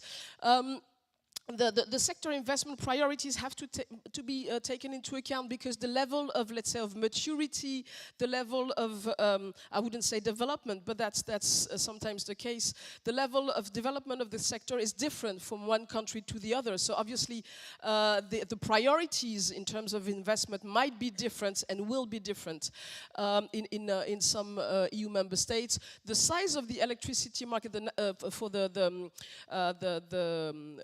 utilities. The size of the market is very important. You know, with the example in Ireland and in Portugal, with the utilities being the biggest consumer, you don't have, of course, the same market power as in other countries where you're just one consumer among others. And of course, there is a trade-off, you know, to manage between the costs to achieve those energy neutrality targets, maybe those climate neutrality targets, and this will have to be done taking into account the affordability issues that were mentioned into the previous panel. Last but not least, really looking at, let's say, the policy issues, the governance issues, so a very, very quick SWOT analysis with the strength that we have already identified, which is like having clear sectoral targets for the wastewater sector that are set by the directive, having thus, you know, deriving also from those clear targets, we have regulatory mandate and tools for energy efficiency and energy neutrality that are quite clear for the regulators. We see that many utilities are already, you know, going that pathway to achieve energy, if not even climate neutrality. Some of the weaknesses, so I mentioned this mandate that's not so clear for the water regulators with regard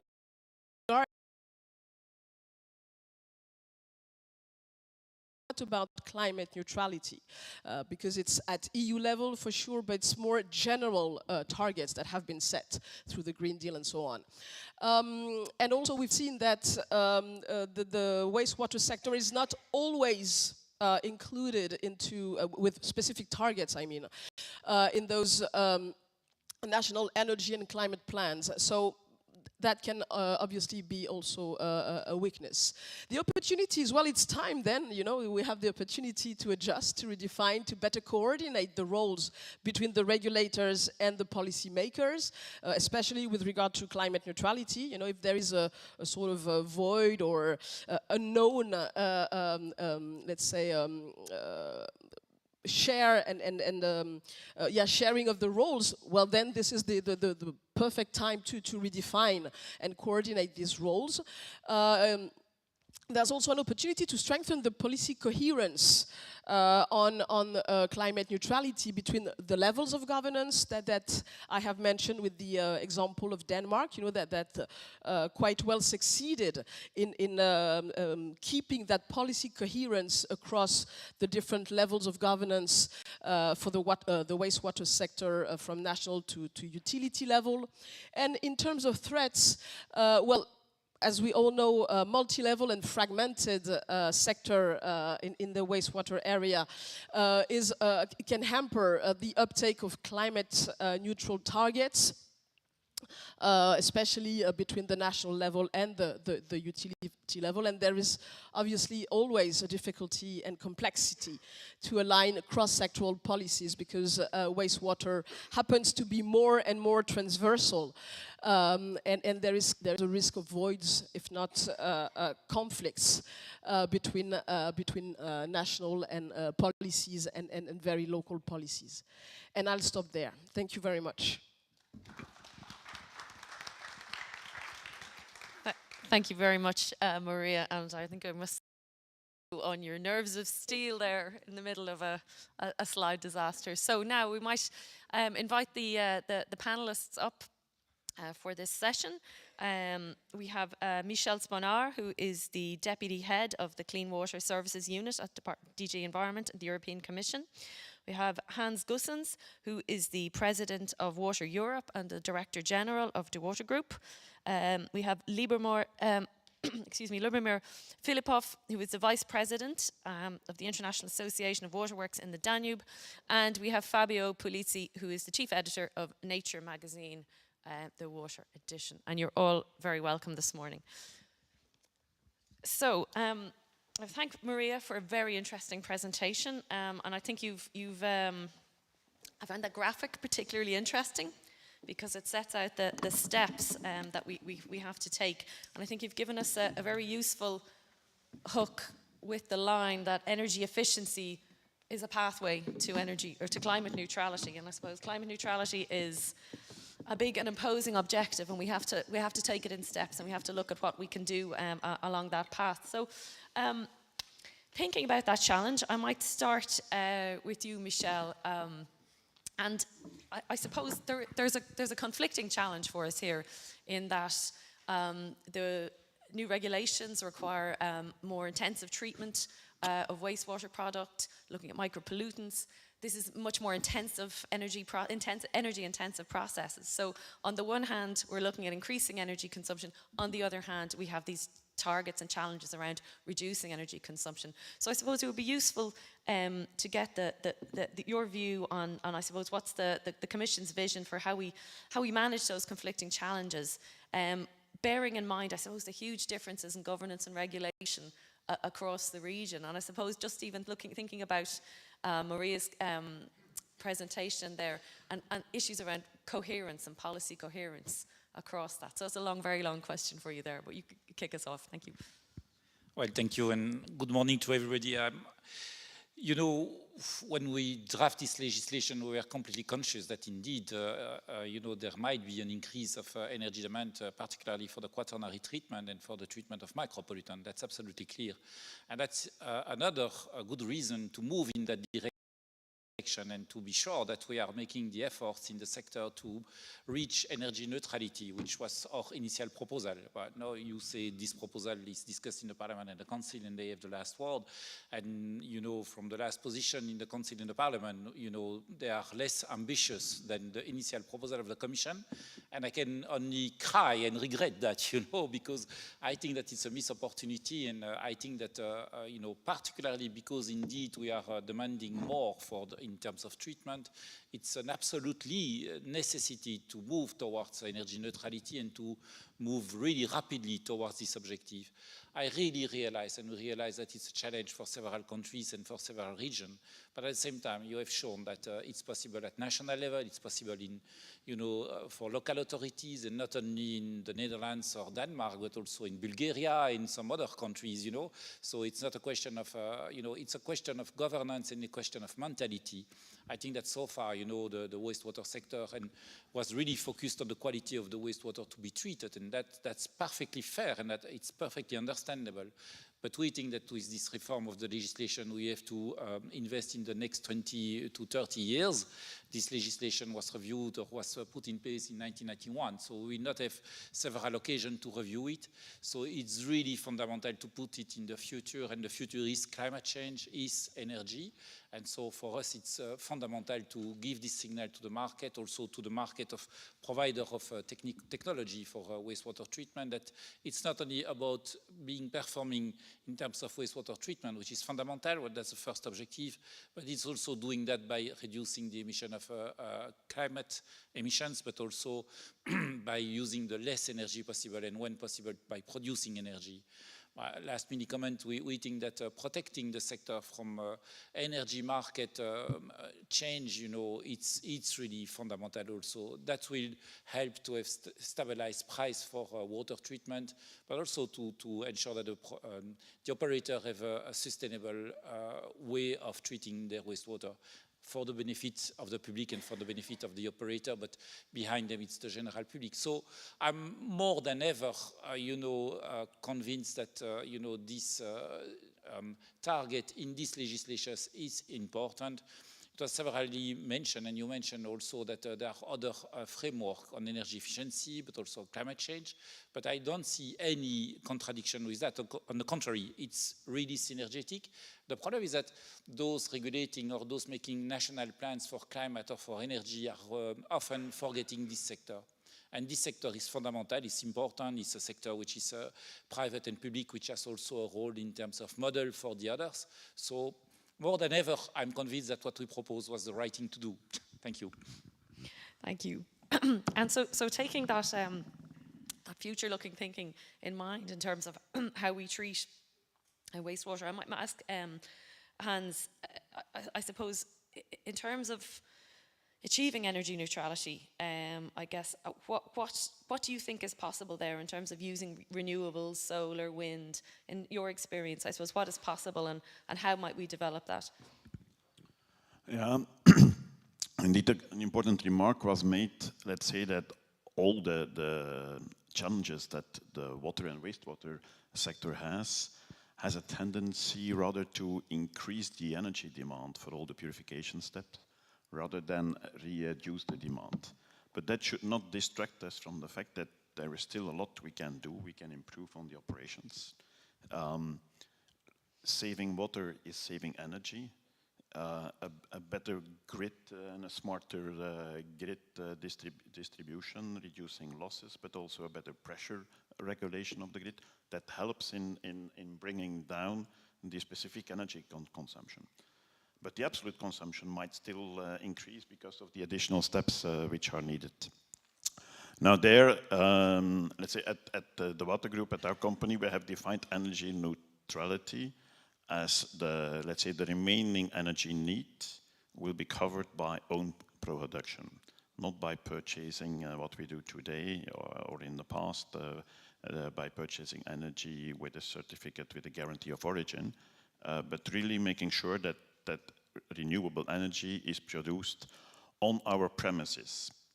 Not necessarily meaning that we are investing in this. We can also put a tender that a third company is investing and that we make a power purchase agreement, which limits the risks of the external investor and which guarantees us, let's say, that we are contributing to the renewable energy. We have made the exercise and see that there is no one solution because it depends very much on the local situation, whereas a wind turbine, being it a larger or a mid-size wind turbine, being it floating solar panels, it depends on the possibilities you have. But I think there is important that one makes a good analysis of the local situation, and there are lots of opportunities. There was also mentioned, I think, in urban areas, it's not always that obvious, but we started now with aquathermal energy.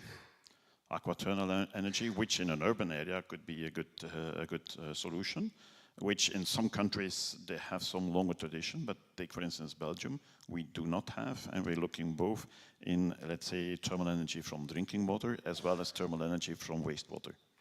And the potential is actually more interesting than we would ever thought.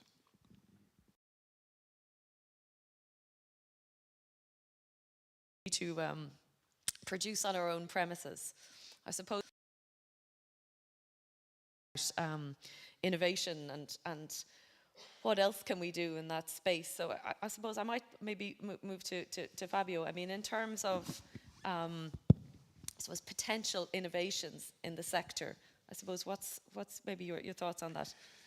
Yeah, thanks. First of all, let me thank everybody to invite me here. So I just want to make a little note to say that I'm from Nature Water, which is a journal looking at primarily the science of in the water sector, from hydrology to engineering and social sciences. So my perspective is really from a novel look of the most recent research, most of it which is at what I would say technology readiness level of 1, if not -1, sometimes I like to say, so who knows whether it will ever happen. But there are, I think my understanding primarily with conversations with experts in primarily decarbonization of the water and wastewater sector is that there are various ways. There seems to be a kind of consensus that it shouldn't be impossible with the current technology to reach at least energy neutrality. In terms of more innovation, we need more innovation to really achieve carbon neutrality. And when I say carbon, I mean carbon and other greenhouse gases, of course. If we really think about I just mentioned a few things. So we've been talking about, for example, micropollutants. I would say, I think PFAS has been mentioned before. That's a big one, because the energy needed there for the type of treatments that we have at the moment is tremendous. So the innovation in that sense, at least at levels of research, is to try to find ways to degrade these pollutants with low energy costs, and I see that there is something already quite interesting happening. Another thing that I came across that I find particularly interesting is if we think about decarbonization in a very global sense. So looking at how the wastewater sector, for example, can impact on lower carbon emission in a more general sense, if you like. Something that I find extremely interesting is happening now is the resource recovery. So particularly if you look at lithium recovery for the use in batteries, there is a lot of work which is really fundamental research primarily at the moment, or anyway, device development that is looking at recovering lithium, that of course from wastewater, which of course create a lower emission in other sectors of the energy. So it's not a direct, if you like, carbon reduction, but it is an indirect way of looking at that. So I'm not familiar with how that is evaluated at levels of regulations, and maybe I'd be interested to hear what you think of that. There are some even other, what we call blue sky research type of things, which is, for example, I remember we published a paper recently on use of photocatalytic water splitting for the production of hydrogen for fuel cells, as well as water purification. Now, we're talking really, really early stages, and this is on open water sources. So, because usually water splitting for hydrogen happens on very clean water, so and that doesn't really help in terms of decarbonization of the wastewater sector. But as I said, these are studies with open sources, open water sources, not necessarily wastewater, but we can see that if we move in that direction, we can imagine creating the possibilities of using solar energy for the production of energy and at the same time cleaning wastewater, so that to help with the energy and carbon neutrality. I'm sure there's other things, but I'll stop there for a moment. You've given us some great thoughts there in terms of what's possible and the direction of travel. And I suppose bringing it back to practical issues, Maria pointed out that in Ireland, one of the Ishgare and the Irish Water is one of the largest consumers of energy in the state. So when I go back to my day job now and I have to think about setting a revenue control and an incentive and reporting framework, so I suppose I might pose this question maybe to Hans and Lubomir. What are the practical things that regulators can do to support that type of innovation, to support that type of development, to push us in the right direction towards energy neutrality? Lubomir, I might start with you. Yeah, sure. Hello everyone, my name is Lubomir, representing EAVD and also Sofia Water Company. In practical terms, definitely the regulation should incentivize in a way first the energy efficiency and also the innovation part of the job. What can we see within the members of the EAVD in the Danube region, for example, is that there are three main drivers towards energy efficiency or energy neutrality. And of course the first driver is the push from the shareholders, from the owners of the companies. So if there's push towards energy neutrality, these companies are going to implement the particular measures. Secondly, of course, it's the legal requirements and the regulatory requirements. If these requirements, for example, are harsh, the companies, they have to be compliant with that. And of course, the third driver is the market trends. When we see that prices of the electricity is going all the time up, no matter of the subsidies that they receive in some countries by the government, the water utilities, they want to be efficient in terms of energy. And yes, here we have to have the proper mechanism in regulation in order these companies to be incentivized towards these energy efficiencies. And here is what we see in our members in the, let's say, eastern part of Europe, where they can benefit from the EU funding. For example, some of the measures which are into this direction, they can be financed through EU funds. And the role of the European Union into this is it's a big one. In terms of innovations, again, so far, frankly speaking, we don't see from regulatory point of view any, let's say, incentives for innovations. But the truth is that we do not need to wait the regulator to give these incentives. I mean, the innovations are going to make us more efficient from not only energy point of view, but also from a purely operational point of view. So we have to go for these innovations, no matter whether the regulators are, let's say, incentivizing this or not. And I will give one particular example for Sofia, for example, where we're trying, being part of Veolia, we are trying to urge and, let's say, incubate internal innovations and external innovations. So now we are developing internal, for example, innovation team, which has to find the very good ideas within the company and grow and incubate these ideas, which is going to be further developed. And of course, these ideas will give us some efficiencies in different directions.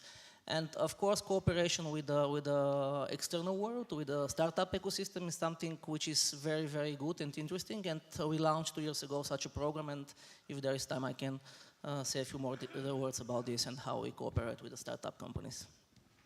Hans? Yeah. Well, regulation and innovation, at the first, when you first hear these two words together, you think these are contradictory terms. When we think about innovation, we're not immediately thinking about how should we regulate it. But nevertheless, we know that, let's say, incentivizing helps on bringing new things into practice. And when talking innovation, I feel we often talk too much about technological inventions and how we bring them to the market and how we make them, let's say, financially rewards and so on. But an invention becomes a true innovation when the behavior of the consumers are changed. And I think we often forget how important it is to get our consumers on board in this journey. And that regulation, let's say, is I think for the companies, it's good to have a framework and incentives of a direction and a target, but at the same time also enough freedom to find the adapted way of the local circumstances, how to make it truly happen. But always, I think, will be the importance of getting the consumers on board. If they change their behavior, every drop of water which is saved is not only water saved, is also energy saved. And every behavior that turns more into circular use is benefiting also on energy neutrality and definitely on climate neutrality. I think you've hit on a critical point. It's where is the consumer in all of this? And we know from, I suppose, through energy policy, we've seen the evolution of, the consumer as a consumer protection, the protected consumer, the empowered consumer, and now it's all very much about the active consumer, and that's very much in the energy sphere with smart meters, time of use tariffs, and there are mechanisms and messaging out there, and I suppose, how do we bring that across to water? How do we encourage that in water? I might just give an example of in Ireland we have as part of our revenue control, we have an innovation fund, and that is available for a range of projects, including sustainable projects, but also around customer communication. That's another one aspect within it.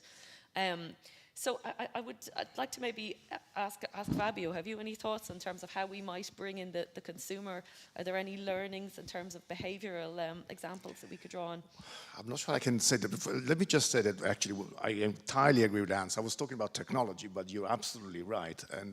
And I'm not sure that I know how to do that, but I would like to be a little bit negative if I can, in the sense I think it's a really hard task. Not that doesn't mean that we shouldn't do it, but it is complex.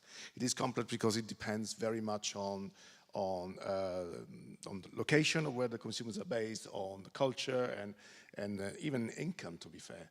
So, but I think I like to say that actually there has to be ways to engage with the consumers. I'll give one anecdotal example. Again, I came across a paper published by Stanford researchers not too long ago about a correlation between the water consumption with the amount of news about climate-induced water scarcity, droughts, and so on. And there was a clear correlation between that. So there was quite substantial, up to 18% in some cases. And now, what does that mean? I mean, can we create a way in which utilities, governments can actually communicate with the public about effects of water consumption and so on? I mean, we tend, I tend to be negative myself, because I think, you know, at the end of the day, pricing is what matters to the public, right? If you increase the price, they probably are going to use less. But it's not just that, it's much more complex than that. In fact, studies about pricing shows that it really depends on which level of income families are, for example, to see whether the effect will be substantial or not.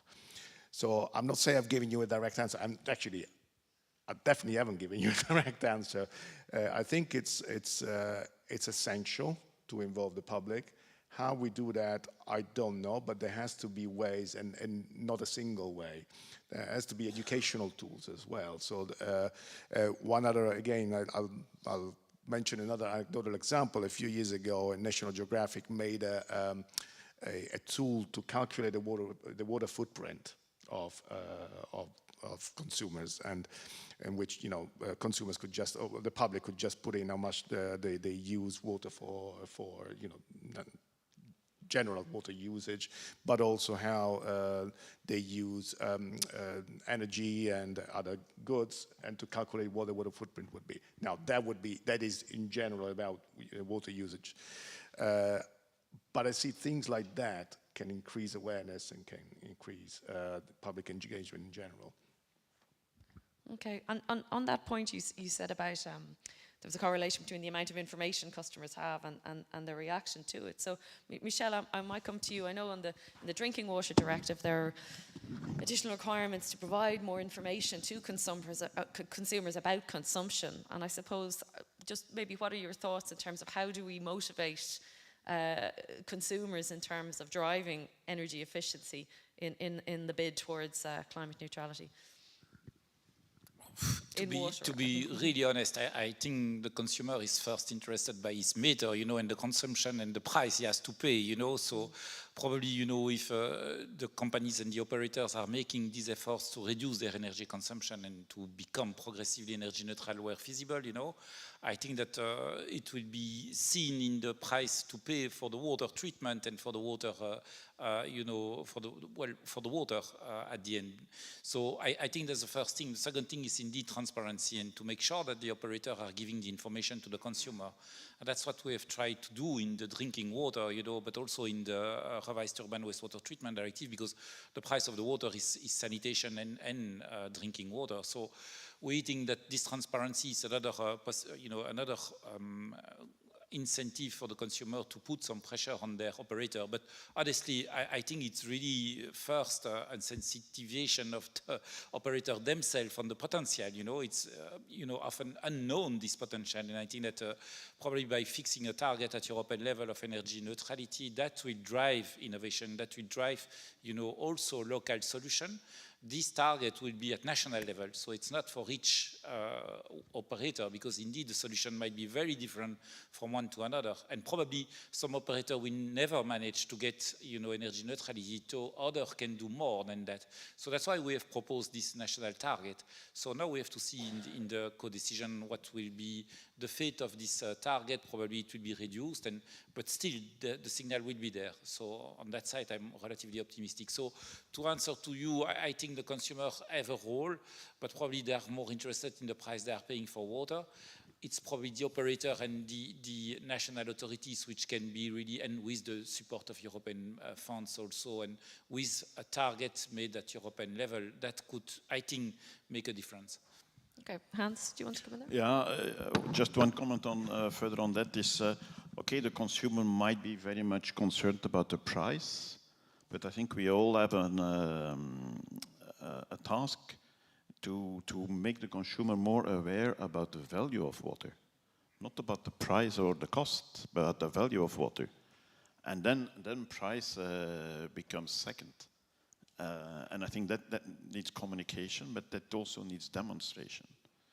I think we're all working, or lots of us are working on recirculating wastewater as a source to drinking water.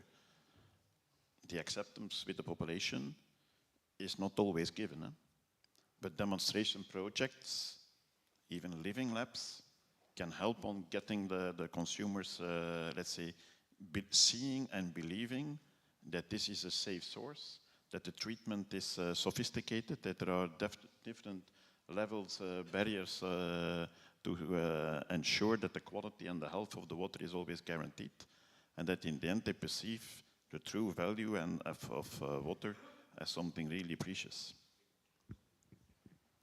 Okay, and finally there, maybe Lubomir, I might just come to you. I mean, that we've spoken about the price and the impact on consumers in terms of affordability, and so that's driven by the level of investment that has to happen. So it's at a sort of regional level, how do you see that impacting maybe in the Danube region? Do you see any challenges there, or how do you think that some of the broader regional organisations could support that challenge of affordability and impact on consumers? Actually, affordability it's a big topic for the whole region. And talking about energy neutrality and how affordable actually it is. In order all these measures to be affordable, we need a cooperative, I would say, effort among the governments, among the water operators and the regulators. What we see in the Danube region, for example, is that the regulatory processes and practices are a little bit different in the different countries. So if we're talking about, let's say, we want to reach energy neutrality, I mean, we have to have in a way a standardized tools for this. And for example, we cannot say that there shouldn't be a big difference, let's say, how the things are done in Bulgaria than in Serbia or in Croatia or whatever else. So into that direction, we have to see, for example, how much money, and we know actually how much money we need. That was very interesting presentation from the previous panel. How much of that funding comes from the tariffs? How much comes from the EU funds? How much comes from the state budget? So we have to make the more optimal, I would call it, investment mix in order to reach the targets of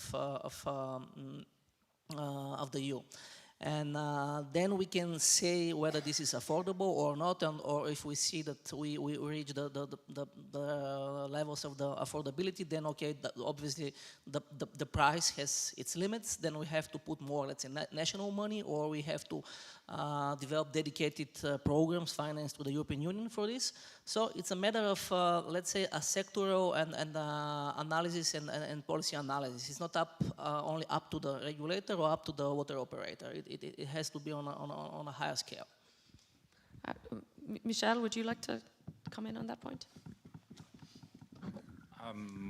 I have not so much comment. I mean, in our impact assessment for the implementation of this directive, we made some estimates, and indeed, the way of funding of the member states today is 70% through water tariff, 30% through national budget or European money. We think that in the future we have proposed this, additional scheme, producer responsibility, which is new, and that will bring new funds for investing in one specific, quaternary treatment, which we think it's new, and that will bring new funds for the sector. But there is no secret at the end, either it's citizens paying through their water tariff or through their tax, So that's why we think that this new way of funding might bring new funds without increasing the tax or increasing at the end the water tariff. So that's a new way of doing that. But what we have seen also is that this 70-30% is very different from one country to another. And we worked with Xavier from the OECD, but also together with Warek also to identify, how the member states are covering this cost. And indeed, the strategies are very different from one country to another. And that's something that, in some countries, the water tariff are at the border of what they can do, because if you increase this tariff, you have problem of affordability, so there you need additional accompanying measure. In other countries, the margin is more important. So then the final decision remains to the national and local authorities there. Okay, well, I'm I'm very conscious we've gone quite over time. I know we were a bit late starting, but we'll trying to pull things back a little bit. I won't do what the last moderator did and get everyone to do the 3 words, but I might maybe give the last word to Maria. Maybe, I don't know, what's your, you finished your slides, I think, with some opportunities there. So I suppose, what's your killer action for regulators to take away? What's my homework from today? Well, also reflecting on what's been said in this roundtable panel. Well, I think that regulators, they have regulatory tools for energy efficiency. That's for sure. They are starting to implement regulatory tools for energy neutrality because they have a clear mandate for that. They have clear goals that they need the sector basically to support the sector or incentivize the sector to achieve. Now, of course, for the last building block on climate neutrality, of course, that's not per se a target that they have to incentivize for the sector. Nevertheless, I believe that's definitely the way forward. So, and to support the sector, incentivize the sector to reach or to go towards the climate neutrality, I'd say that there is some room for water and wastewater regulators to maybe step into a little bit of policy making, although I know this is a big word, and there is definitely a frontier between regulation and policy making, but here there is some room for at least better coordination and maybe for an adjustment maybe of mandate for the regulator. So stay tuned, I would say, for our research, because we're going to be developing and continuing the research, and maybe we'll have surely we'll have other conclusion and findings to share with you in the near future. Thank you. Thank you very much. And again, I'd just like to thank all of our panelists this morning for a very interesting discussion. Thank you.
esteemed guests and colleagues, please take your seats. We're coming back after our coffee break.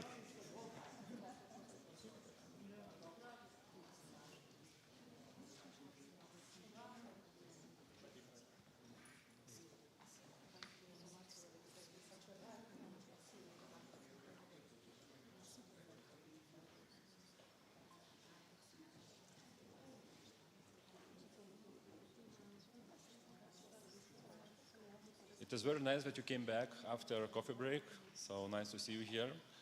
I extend a warm welcome to all of you as we gather to the third and the last session of a forum dedicated to the issue of water resilience in European Union and neighboring countries. I appreciate very much to the initiative of WAREG to put this topical issue on the agenda, as the impact of the climate change to start to be felt around the world. It's indeed my great pleasure and honor to moderate this important session.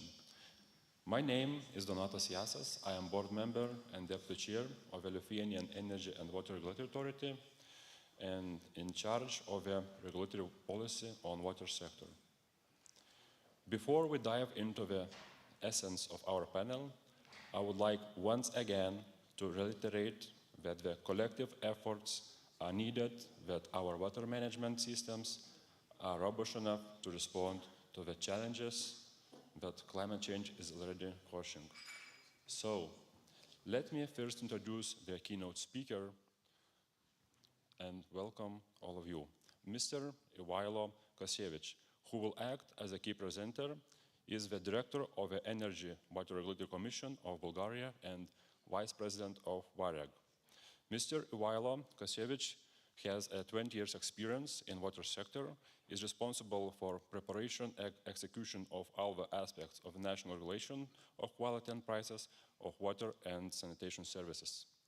Mr. Kasiewicz works with international water associations and World Bank projects related to the water sector.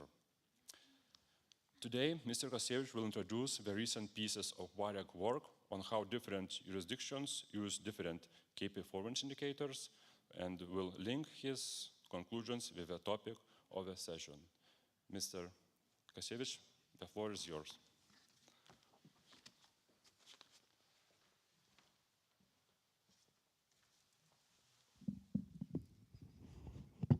Thank you, Donatas. I'm very nice to be here and to present you quite an interesting details. As usually what happens in life is that all good things must come to an end at a certain point. Nothing lasts forever. So is this a good event that we organized? And I really want to use the chance to thank all the guys in the WAREG Secretariat for the perfect organization. So now I'm going to present you the dessert in our regulatory meal. This is the last session. I do hope that it will be very interesting for you. We are going to talk about a serious and dramatic topic, what is water scarcity, that is affecting Europe in the last several years. And we are going to explore if WAREG members as economic regulators can do their share in fighting this water scarcity through their powers. We're also going to present and discuss some of the results in the 2 years of a survey that we did in WAREG on the data collection, data verification processes, and all the methodologies on key performance indicators used by WAREG. So I encourage you to check the WAREG website because at some point this report will be published there and it will be visible for all of you. So in 2019, the levels of rivers in Europe fall, some of them so dramatically that we were able to see scary signs that were hidden from many centuries that appeared for serious crises happened in the past. Scientists revealed that almost 1/3 of European continent was facing serious water stress issues. And according to one survey, Europe has been losing groundwater with higher ratio, then this groundwater is replaced. But the problem is that 2019 was not the only one such year. The next year to come were also dramatic, and we see that in 2022 and currently 2023, we were facing serious water scarcity and droughts, and all of these years have been worse than the previous one.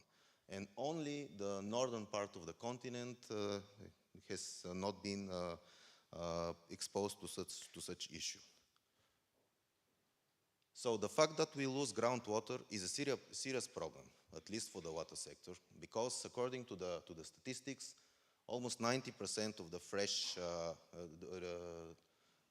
freshwater source come from rivers and from groundwater. But as rivers supply irrigation and agriculture, which is the biggest consumer, most of the groundwater is used, of course, to provide drinking water for the household and for the business, which accumulates almost 1/3 of the needs from fresh water. And even though that Europe has achieved really good results in saving water consumption, you can see that it's almost 20%, but still the problem is that those areas of Europe that are exposed to water stress continue to have issues and are not showing such good results in reducing the water consumption. So in Europe, as everywhere else, access to water and sanitation is not a luxury, but of course it's a human right, and Europe is setting a good example in this area. But we need to discuss, so facing these climate changes that affect people's life, is the water sector in Europe ready to respond in an adequate way to these climate issues? And the question is not so obvious, because we see so many different governance and regulation models that almost we don't have the same practices in the different countries of the European continent. One thing is similar. Usually the water and sanitation assets are publicly owned. The delegated public management model is most commonly applied because services usually are provided by our municipal or state-owned company. But we see that all the other management models and processes are available in the different countries. And when we come to the regulation, we see that all kind of options are applied in countries. Many countries do not have a national regulation, so we have local governments regulating the sector. In some cases, we have a national ex post control. In many countries, the existing energy regulators are starting to regulate the water sector. Most of the WAREC members are like this. Now we see that waste regulation has been added in the same way. But we also have some countries with a water-only regulator and with different authorities playing the role of the water regulator. So maybe some of you still are not quite sure what exactly is a water regulator and how it is different from other authorities. Well, first of all, when we talk about water regulator, apart from the political deal, usually experience and expert criteria are used to appoint the members of the regulators, with limitations of mandates. Second thing is that regulators do not set policy. This is the part of the ministries, the government. Regulators apply the legislation and therefore they apply these policies that are established in the laws and in the regulations.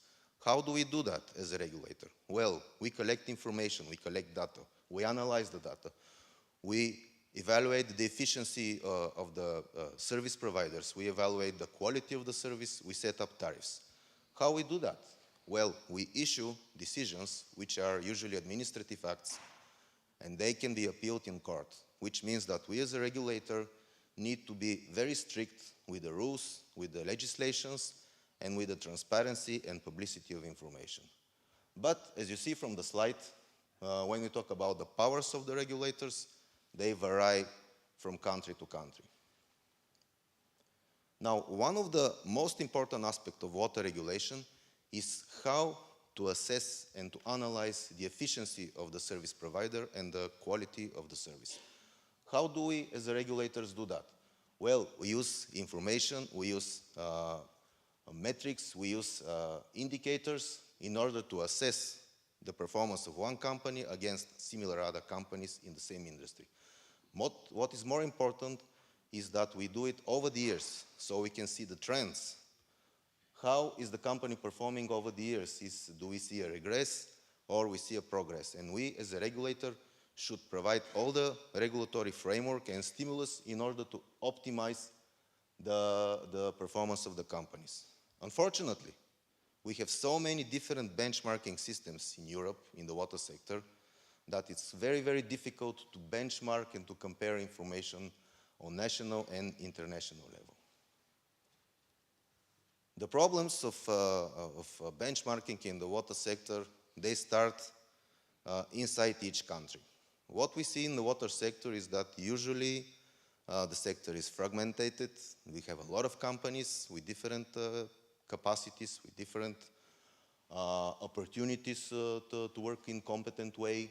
Most of the information in the water sector is generated inside the company and can be mistrustful, can be misleading, sometimes can be manipulated. It is very difficult for us as the regulators to verify whatever is reported by the service providers with different other authorities. So we as the regulators do our best to check the data, to verify that the information provided is reliable, can be trusted. But unfortunately, in the different countries, the regulators have different capacity, different budget, different powers. So we have different results in the data collection and data verification. And this reflects, of course, the possibility to benchmark the water sector on an international level. With so many differences in the government and regulatory models, it's very difficult to say that the information provided in, I don't know, Bulgaria is the same, with the same quality like information gathered and analyzed in Portugal or Italy. The problem is that many of the existing regulators have, let's say, no powers or little powers to set targets to the companies and to react in case of the companies do not achieve these targets. But one of the things that all regulators use a lot, one instrument, is data publicity. It's the name and shame. And one thing is sure that in countries with a national water regulator, it is very easily to find much more information about what is going in the sector compared to countries without a national regulator. We don't have so much information for the water sector in those countries. So here we come to the very interesting part of this presentation, because this is actually, I will share some information from this 2-year survey that we did among WAREC. We collected information from 20 members and we analyzed a total of 425 indicators, various of indicators with very different objectives, with very different methodologies. It was very difficult to bring all these different indicators into common categories and subcategories, but we will manage, we were able to do that. And as part of this survey, we did a lot of workshops, we did a lot of seminars, and all the WAREC members were able to discuss and to share their good practices. But the topic is the water scarcity. So we are not going to present you this report. You're going to review it when it's published. But we're going to seek an answer. Can we, as an economic regulators, so we are not environmental regulators, but can we do our share in the water scarcity analysis and management, the effect of the droughts and the climate changes? And the good thing is that we have a positive answer. You can see from the slide that I tried to describe different angles of the water scarcity, and I tried to match the existing KPIs that WAREC members use. And we can see that we cover almost all areas of the water scarcity, so we can monitor it. And of course, if some common methodologies are introduced for certain indicators, for how they are calculated and reported, I think that in all countries, we can start more effectively analyzing the water scarcity. On this slide and the next slide, I'm going just to present a brief overview how different types of indicators WAREC members use. For example, wastewater quality is more or less, let's say, a standard indicator because it is analyzed by comparing how much tests or analysis are in compliance versus all the tests or analysis that has been done. So quite or less a common indicator. But when we speak about asset management or asset capacity, so many different aspects of these processes are monitored through so many various indicators. Some of them are technical, some of them are operational, some of them are economic, with very, very different methodologies and design. We actually see that regulators, obviously we have a very, very bright imagination, so we can come to very, very different ideas. When we talk about the service quality, one of the most important indicators for the customers is the water services continuity and the bursts on water network. And maybe you may think that the indicators that are applied look the same, but you know, the devil is in the details. Many regulators include or exclude some components in the variables in the indicators, so actually analyzing and benchmarking the data is not really possible. Many regulators analyze the energy efficiency, but unfortunately only a few monitor, for example, how much electricity water service providers produce from variables. And when we talk about the non-revenue water or the water losses, most of the regulators monitor directly non-revenue water. Why? Because this is more reliable and more simple component of the IWA water balance. And only a few, unfortunately, regulators could go, let's say, dare to go deep and to analyze the real losses or the infrastructure leakage index. Why? Because the information is very, very manipulative from the companies. And let's say we're certainly coming to the end of this presentation. As being a regulator, I really like to talk with numbers, with facts, because we know that when you talk with numbers, even the gods are silent. Of course, the politicians cannot be silent anyway, but this is a different story. Here you can see some information about the levels of non-revenue water in WAREC member countries. Of course, this is only an indicative information because we have differences in the methodologies, we have differences in the scope of the information that was collected. But anyway, you can see that on the left side of the picture, the numbers are low, and they tend to increase when you go to the right, from west to the east, which means that there is a huge, huge gap between the, let's say, well-developed countries and the still developing countries in the European Union. With this, I think that I can stop talking now and I can provide the opportunity for our bright panelists to share their knowledge and their experience with all of you. Thank you very much.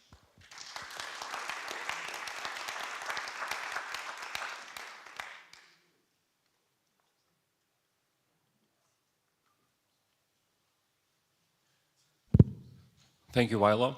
Please take your seats. You can choose your seat where you want.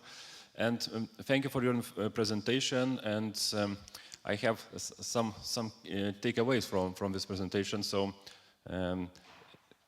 from my side, several or most of regulators are multi-sector regulators. So we have energy regulation. So we know most of some common standards from EU. But when we are going deeper to the local communities or like heating or water, we have imagination. So we have, like I had said, like with languages, yes. In European Union we have 24 official languages.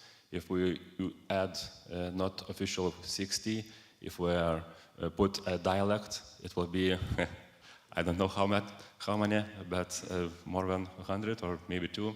So with indicators, we have the same situation. So it's quite similar, yes. So every country has so each problems, and they want to solve how they managed it. And was the most message what I heard, that we have huge differences, yes, from 10% non-revenue water up to 70. It's huge. Yes, so only quarter of water is come to the consumers and others somewhere else. Yes. So we have this takeaways, and now we can go a little bit deeper to our discussion. And it's a great pleasure for me to invite our panelists to this discussion. And first of all, I would like to invite Ms. Claudia Ozabal, head of a Sustainable Freshwater Management Unit at the Directorate General for the Environmental at the European Commission. Please. Then Mr. Bernard van Nuffel is the president of the Aqua Publica Europea, the European Association of the Public Water Operators, and the president of Viva Aqua Brussels, drinking water operator. Then Ms. Raymond Mayer, senior water resource management specialist for Europe and Central Asia at the World Bank. And Ms. Elizabeth Potsi, board member at the International Water Association, executive director at the Water Supply and Sewage Association of Albania. Please.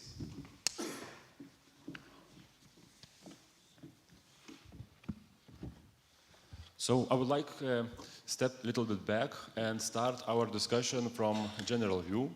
So I would like to invite first of all Ms. Claudia Ozabal, and please can you provide some insights in the current and foreseen EU policies and initiative to address water scarcity and exchange water silence in the EU and neighborhood countries? Thank you very much. First, I would like to thank very much Warwick for inviting me and giving me the chance to share with you exactly what we have been doing so far and what we will be doing in the future. So if you allow me, I would have to rewind a bit, and I will go very fast in my rewinding because I only have 4 minutes. I'll rewind to 2000, so the Water Framework Directive. The Water Framework Directive was adopted 8 years after the UN FCCC convention. So by that time, we knew about climate change, we knew about adaptation and mitigation, we knew what was coming, perhaps not the pace at which it will be coming. So the Water Framework already recognized that this framework needed to also be ready to contribute to the fight against floods and droughts, because it was seen coming. Then I fast forward a bit to 2007, where we had a communication on water scarcity and droughts. This is to show that the EU has already, for a number of years, said this is coming, let's get ready and anticipate. 2012, we had the blueprint on the water, where already we were saying there's a number of things that need to be done in water efficiency, a number of things that need to be done on improving the management of water in Europe. And then more recently, all these years we have the Joint Research Center that has done an amazing work with European Drought Observatory, where the maps are the ones that are being seen in the first pages of the mainstream press every time there's a drought, is really a very good work that our colleagues are doing in terms of raising awareness. Then more recently, we have done with them an atlas of the risk of droughts. We have done also a database on drought impacts, and we have also assessed the 13 strategies on droughts that the member states have done. You know that it's not an obligation to do a drought strategy, but 13 member states have done it, and we have evaluated this. So all this work has been recently presented on the 27th of October in the European Parliament. So this is all preparatory work, also in mind having that we are talking about water scarcity, but water resilience is much more than that. We also talk about floods, so we have also the Floods Directive, because this is also a huge risk that is already happening in many areas. Of course, what we have is an balance in water availability over the year. So sometimes there is too much, sometimes there is too little. So we need to balance all this. And what we are seeing is, although we are well equipped, on the other hand, we have mismanaged our water. We see that in the quality of the water, in the quantity of the water, and this is now being exacerbated with climate change impacts that are coming much faster than what we were expecting and are extremely visible in the water cycle. So against all this, as you know, the Commission and the President of the Commission has announced a water resilience initiative for 2024. It will come most likely at the end of March. It is basically a kind of transition initiative because, of course, there's a number of things that have been done and would be delivered, are being delivered under the Green Deal, but there will be an extra mile to be done in terms of achieving water resilience in Europe by 2050. So this is the passerelle towards the next college to say there are a number of things that will need to be done, but there are still immediate actions that can still be taken under this college.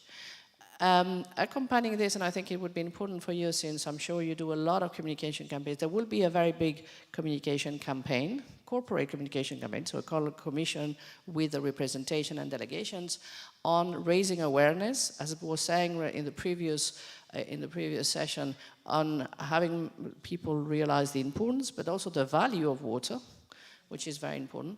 So a huge communication campaign, and we invite certainly anybody to join that campaign with their own campaign, so it's a replicable campaign. And the last thing that I would like to mention that it's in the future, we will be doing in June the report on the implementation of the Water Framework Directive, the floods, and also the program of measures of the marine. Because one of the things we want to certainly advocate and stress is that in water resilience we will need to look at fresh water but also the marine side and have a source to sea integrated manner. So this is what has been done in the past and will be coming in the future. Thank you. Okay, thank you very much. And now we can go to our operators. So, Mr. Van Nuffel, public water operators play an important role in ensuring water supply and sanitation services. Could you share some successful strategies or best practices that Aqua Publica Europe has observed in managing water resources efficiency and sustainability? For sure. Thanks for the invitation and congratulations to the WAREC and his president, Andrea Guerrini, for this very interesting forum.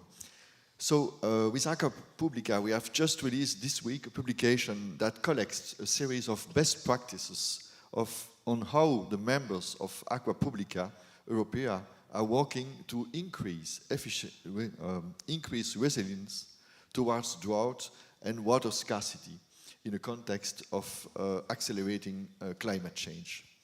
We've decided to do this publication because, if still needed, the droughts of last summer showed the urgency to step up efforts to increase our water resilience all across Europe. In this sense, we hope that this publication can also contribute to the water resilience initiative announced by President von der Leyen in her latest State of the Union speech and just presented by Mrs. Olazábal. The key message of the publication is that as water is a finite resource, a common good, a human right, managing water in a responsible and sustainable way is a shared responsibility. And of course, public water operators have a key role to play in this. First, water operators have to offer a long-term view on water balances, which requires investing in an accurate monitoring of water resources and estimating future needs. For many operators, this means investing in new capacities.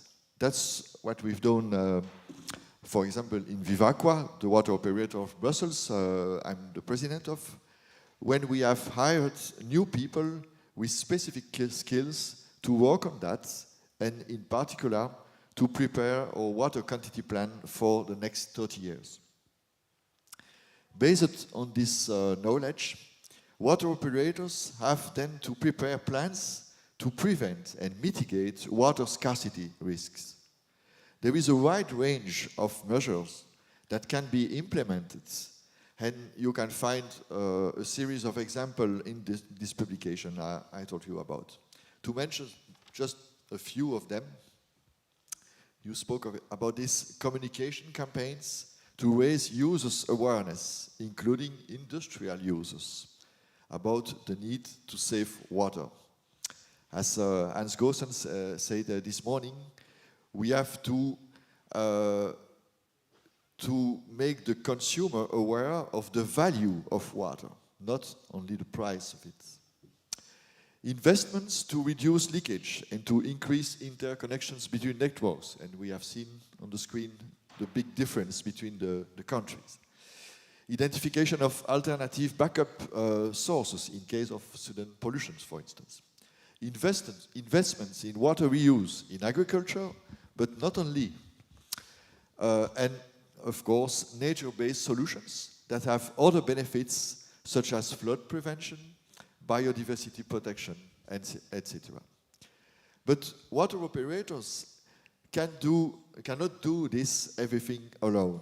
As president of both a water utility and deputy mayor for environment and rainwater management in one of the Brussels municipality, it is extremely clear to me that sustainable water resource management requires coordination with other stakeholders and public authorities, and that this demands a clear governance framework.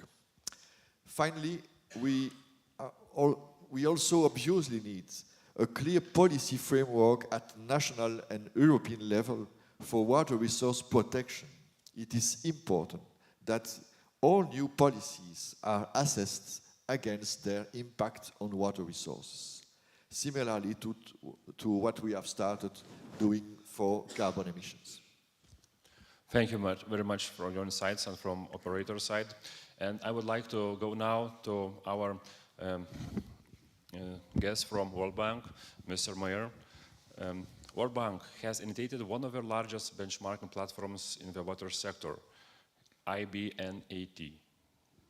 IBNet, yes. Okay. It's successfully collecting information in the Danube Water Program. At the same time, we can see that setting indicators on a general level, without detailed definitions in the methodologies, the data collection and verification leads of different interpretations and hinders data reliability. How can these issues be addressed, and whom or what should be driven for such standardization? Thank you very much, Donatas, and thanks for the invitation also to this event. Let me start with IBNet, because maybe not everybody is familiar with this platform. It's basically an online platform which was elaborated by the World Bank many years ago. It's in place already since a number of years.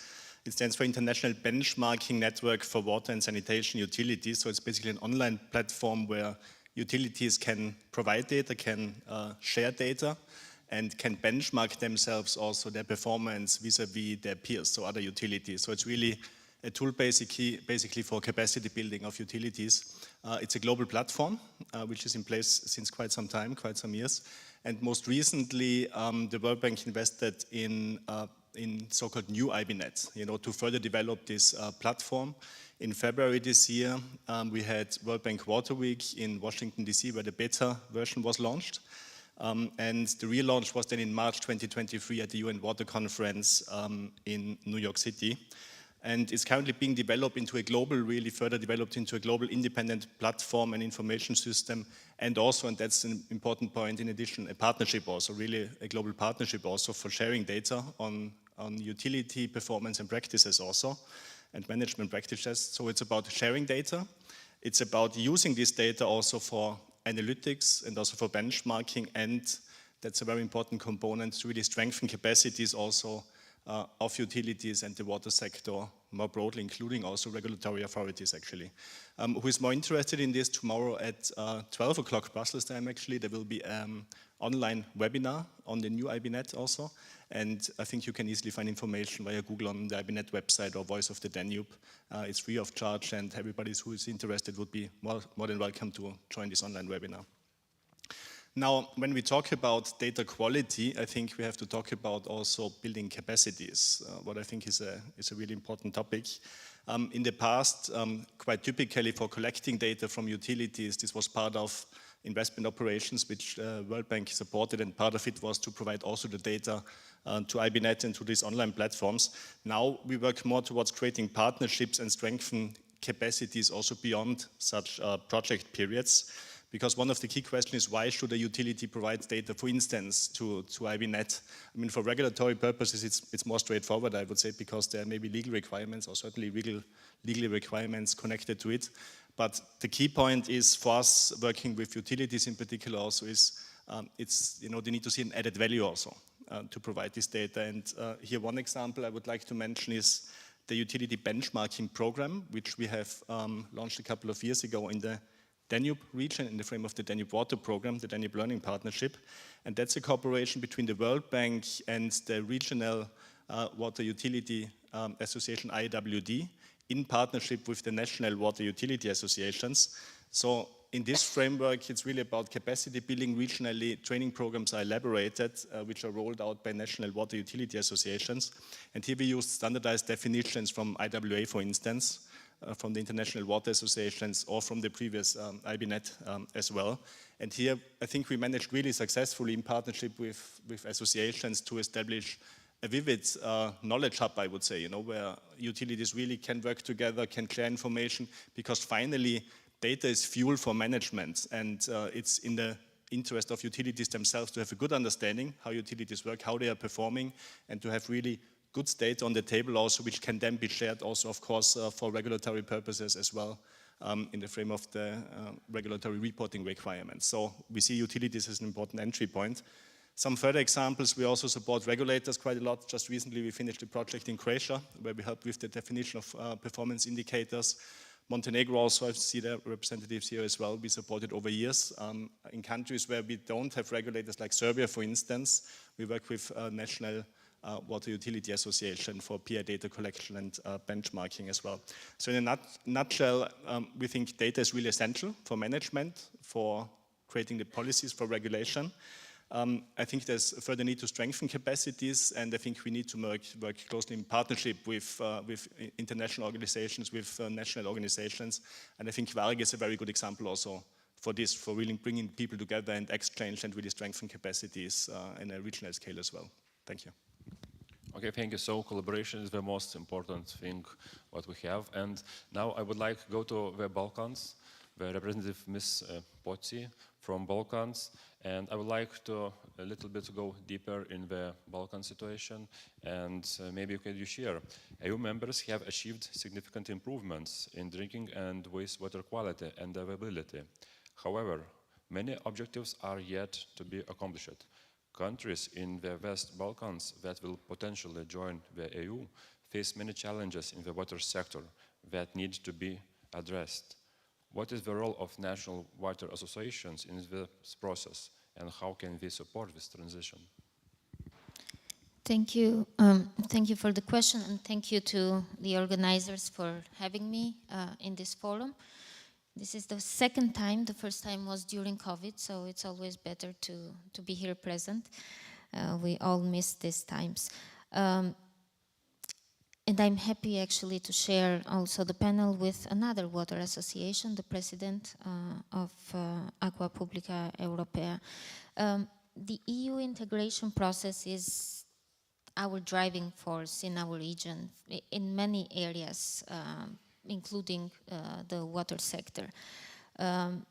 When it comes to challenges that we face, I was reflecting a little bit listening to the presenters today, and I see that most of them, it's the same issues. It's a matter of timing for us because of our starting point. But I would like just to mention a few of those challenges that maybe are a little bit particular. Non-revenue water, unfortunately, continues to be a big challenge in the region, and I guess we can afford to do it because we think we have plenty of water. Just to give you a figure, 60% is a good average, I guess, for the region, but it can go even up than that. Energy efficiency or lack of energy efficiency is another issue,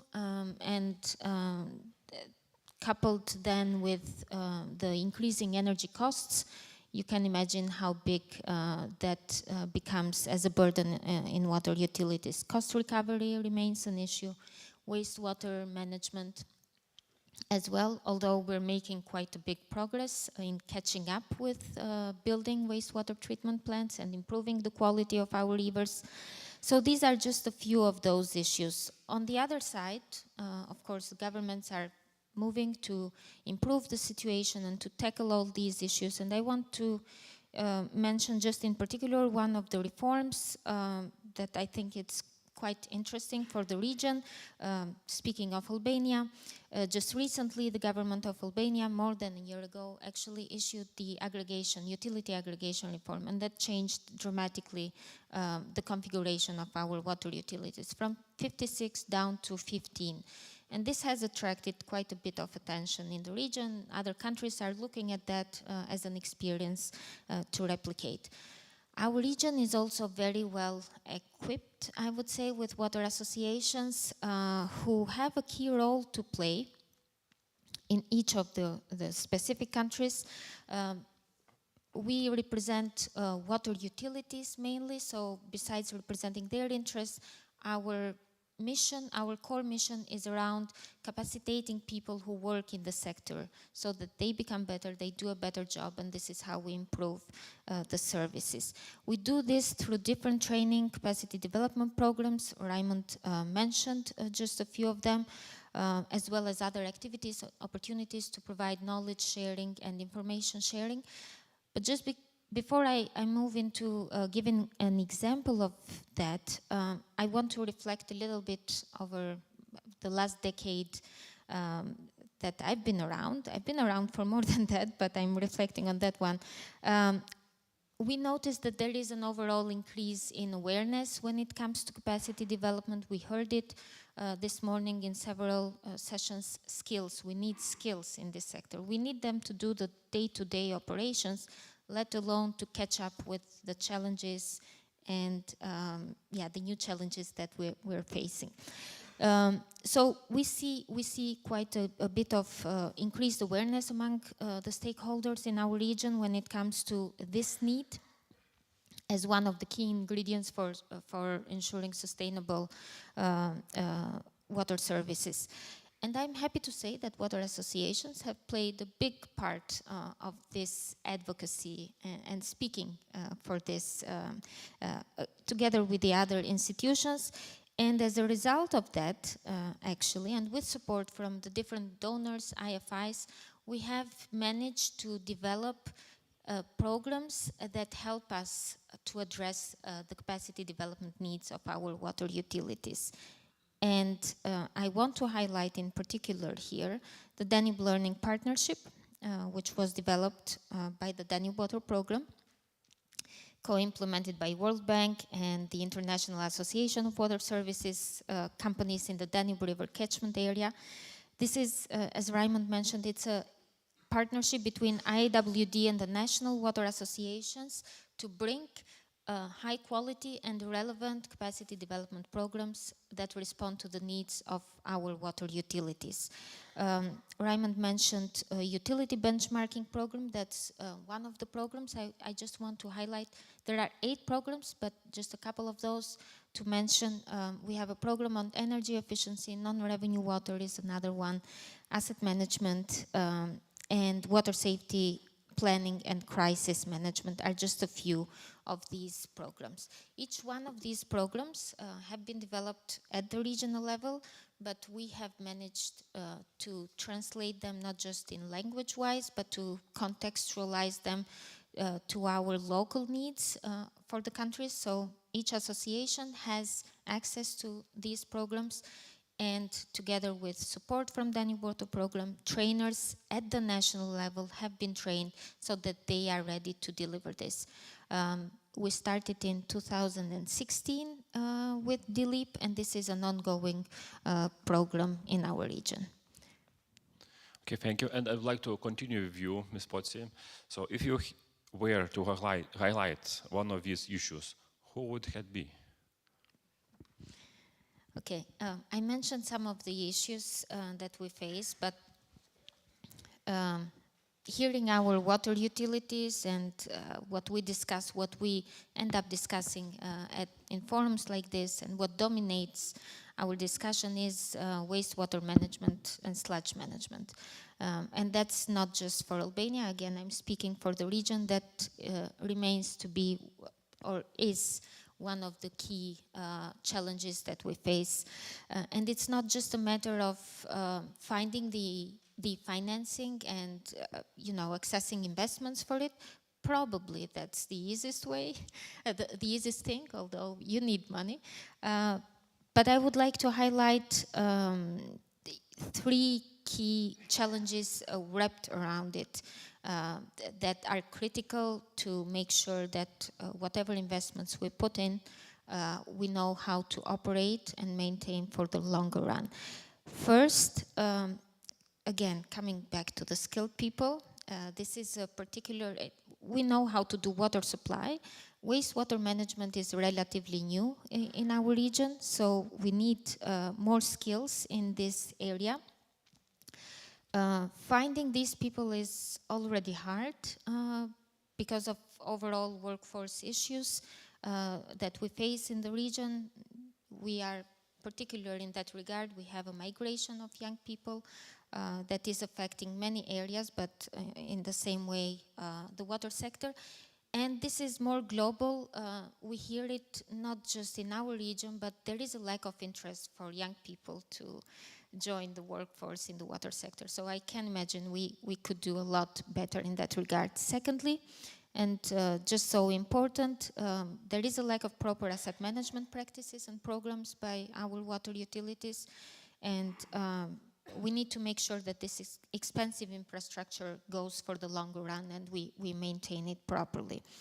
And third, and since this is a regulators forum, reaching cost recovery, and mainly through tariffs, or only through tariffs, it's easier to convince people to pay for water. We know that. Wastewater in our region, it's still, it's really tough to convince somebody to pay for wastewater, and as we know, that fee, if it has to be full cost recovery, it is beyond the water supply fee. So, yes, a combination of these 3 issues, but in the core of it, keeping wastewater, I think that is one of our biggest challenges for now. And let me include here the revision of the EU Urban Wastewater Treatment Directive. Just when we thought we had figured it out, there are some new standards, higher requirements to fulfill. So maybe that's a good thing for us, since we're still under construction building. So maybe we can adjust easier. We'll see. Yeah, hopefully. We hope so. We hope so. I think we can collaborate and we'll achieve the same situation, because when we talked, so now the West Balkan have more issues, but with new directive, I think all Europe will have the same issue. So I would like to come back to our operators. So, Mr. Van Nuffel, you have mentioned the importance of a coherent policy framework. How do you assess the current EU policy framework, and how, according to you, economic regulation can help achieve our resilience goals?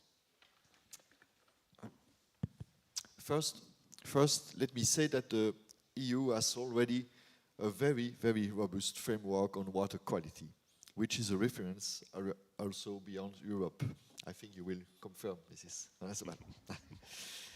What we need now is to speed the implementation.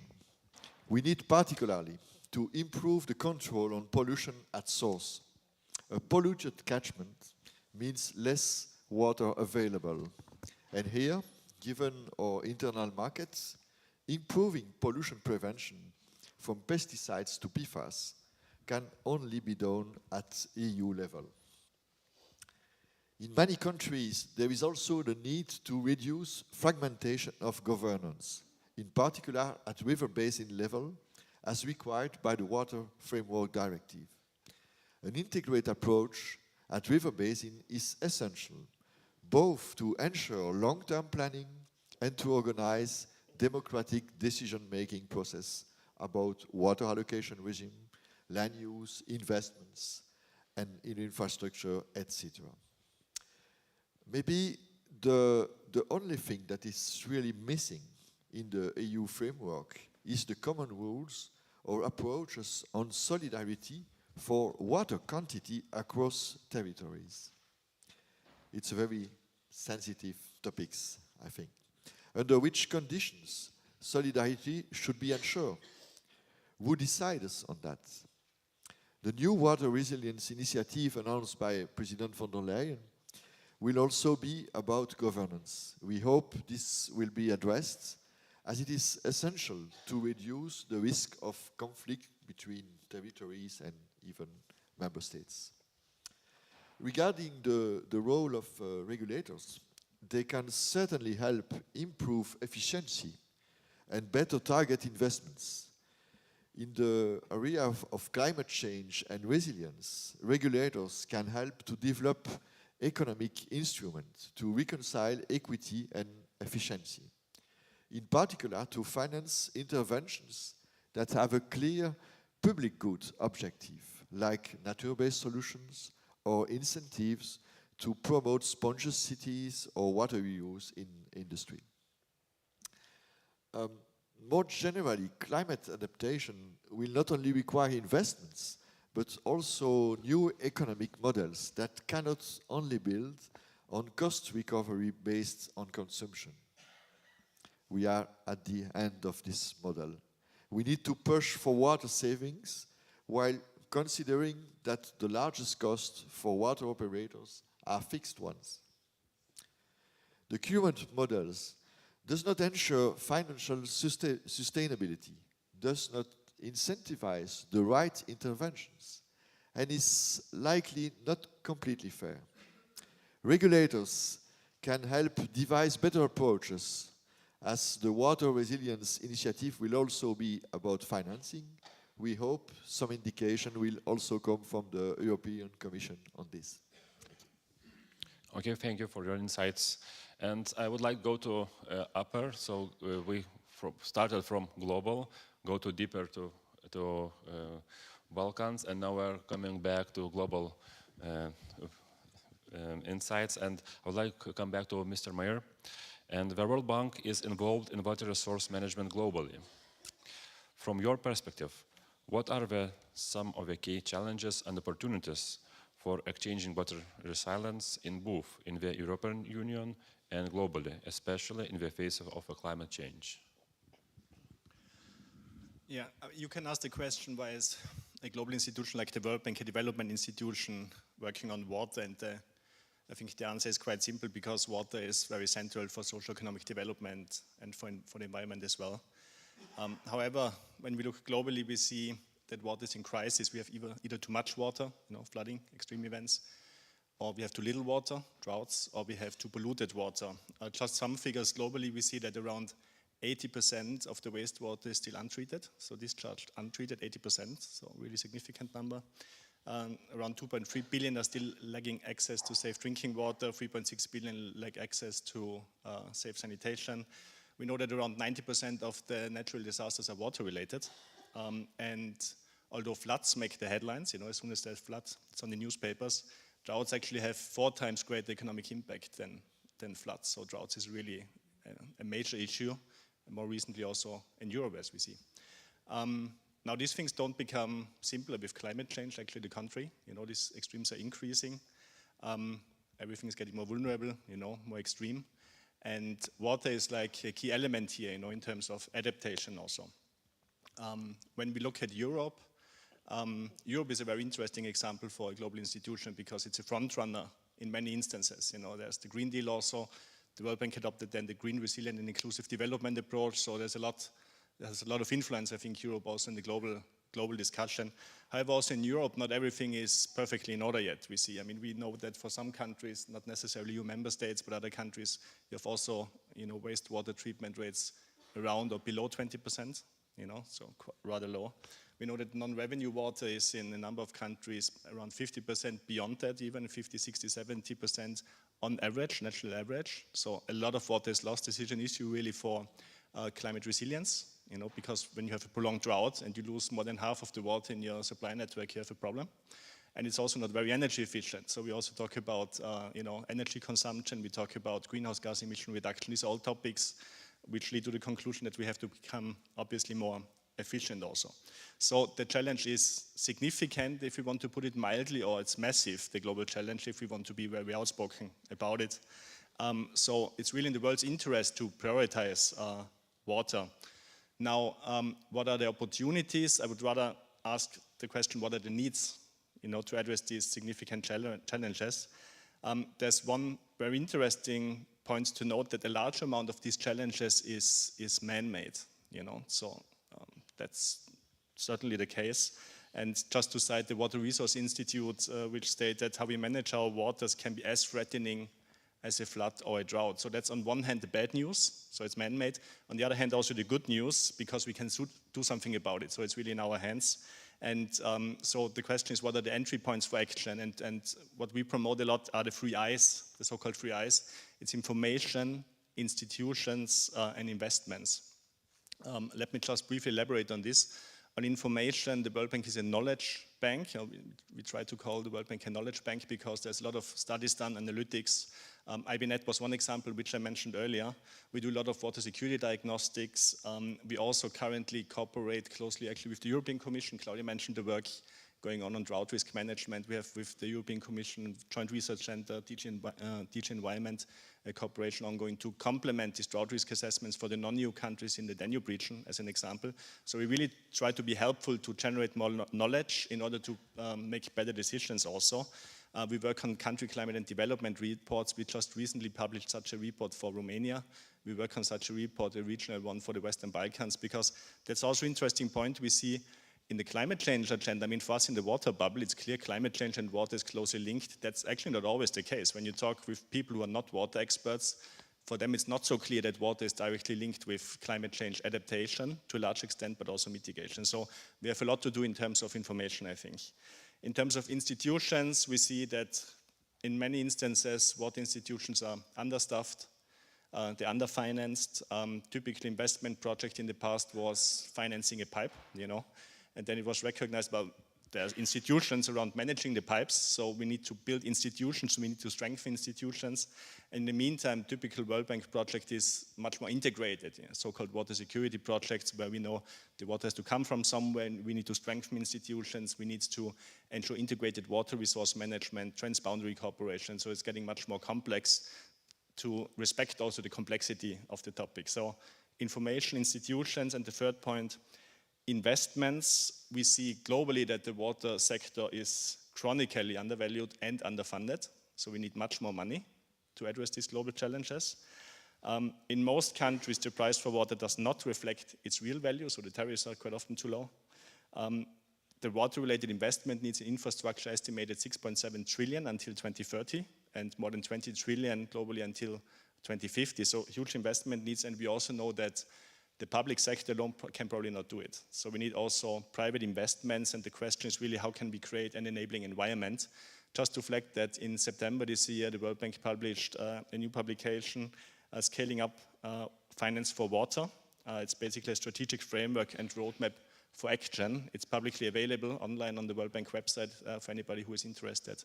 And so we need to really mobilize more funds. So these are the 3 I's: information, institutions, investments. Let me just close very briefly with one concrete example where we try to bring these things together. We just 2 weeks ago finalized a support project for Croatia, which has non-revenue water rates of average 50%, some utilities going up to 80%. and Croatia wants to do something about it. And basically, in partnership with DG Reform, with the European Commission actually, who was financing this project, we did baseline assessments, generated a lot of knowledge. You know, we built training tools. We conducted 18 training workshops for the water sector in Croatia.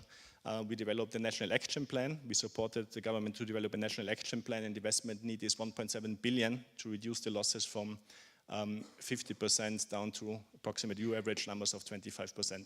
So we try to bring these things together: information, baseline assessments, institutional strengthening with the trainings, and also investments to have a clear pathway also on the investments which are needed and to create this enabling environment. I will stop here. Okay, thank you. Yes, it's not very sunny picture. Yes, but we will see maybe after several years we can see the sun from a cloud if we can afford these issues and go together with investments, yes, financials, and with knowledge. So we have to share it. And I want to end our session with Ms. Claudia Olzabal. Could you take some insights from the perspective of European Commission? How do you see the new EU directives, particularly the Water Framework Directive and the Drinking Water Directive, influencing national policies and practices in water management? What steps is the European Commission taking to effectively support member states in implementing these directives? Well, I would dare to say that we start helping the member states before we even do the directives, because in the genesis of these directives, we have often very broad consultations, which allows us to see what are the weaknesses, what are the problems, what are the opportunities, and what are the main concerns of the countries. So that already builds a debate even before we start or we even adopt the legislation. Once the legislation is adopted, we of course do a lot of work in terms of capacity buildings, guidance. So for the Water Framework Directive, we have developed over the years 67 set of guidance that would help the member states to implement it.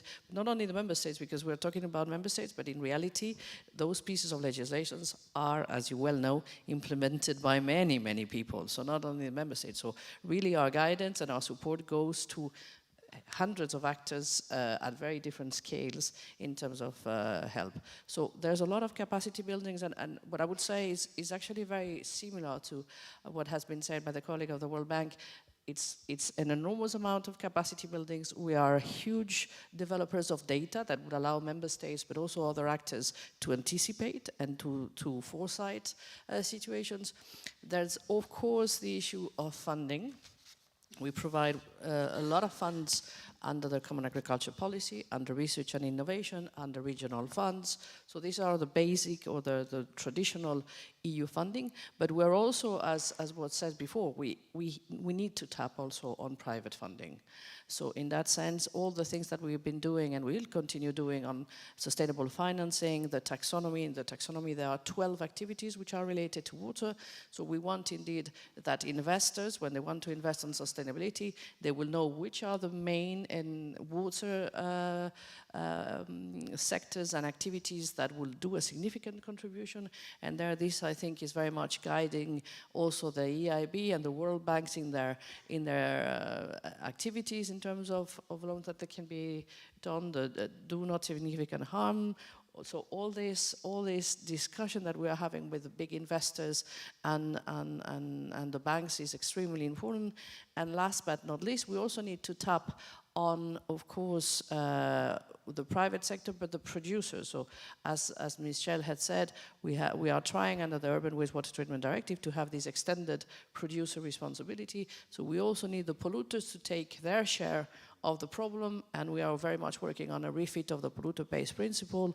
So we need the polluters to come in, we need the private sector to come in, we certainly need EU funds to come in, so that indeed the necessary fund will be given. We also need to go out of the water.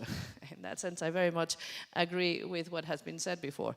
We need to go out of the water and act on the land, so we are of course also legislating other areas, so forest, soil, chemicals, and indeed, as big guardians of the internal market, we need to act at source on the products that are being put on the market. And that includes, of course, hazardous chemicals, whether we stop them at the gate. And there I'm bound to recall that we've been trying very hard on reducing the risk and the use of pesticides, but unfortunately we were not followed by the European Parliament recently that rejected the Commission proposal for a new regulation on the sustainable use of pesticides. So it's not only the Commission, there are other players around that also have a responsibility on acting at source. But of course this is a crucial issue indeed, because water at the end is the recipient of the end recipient of what is put on the market.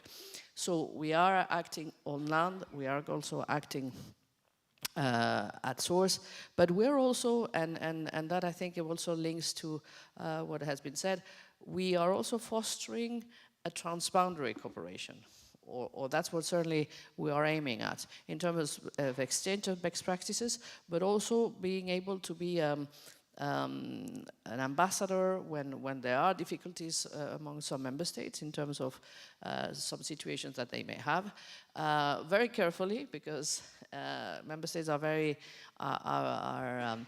prudent in wanting the Commission to get involved in bilateral relationships they may have with their neighbors, but nevertheless there is the intention indeed to help this transboundary cooperation, to foster it so that implementation will be improved.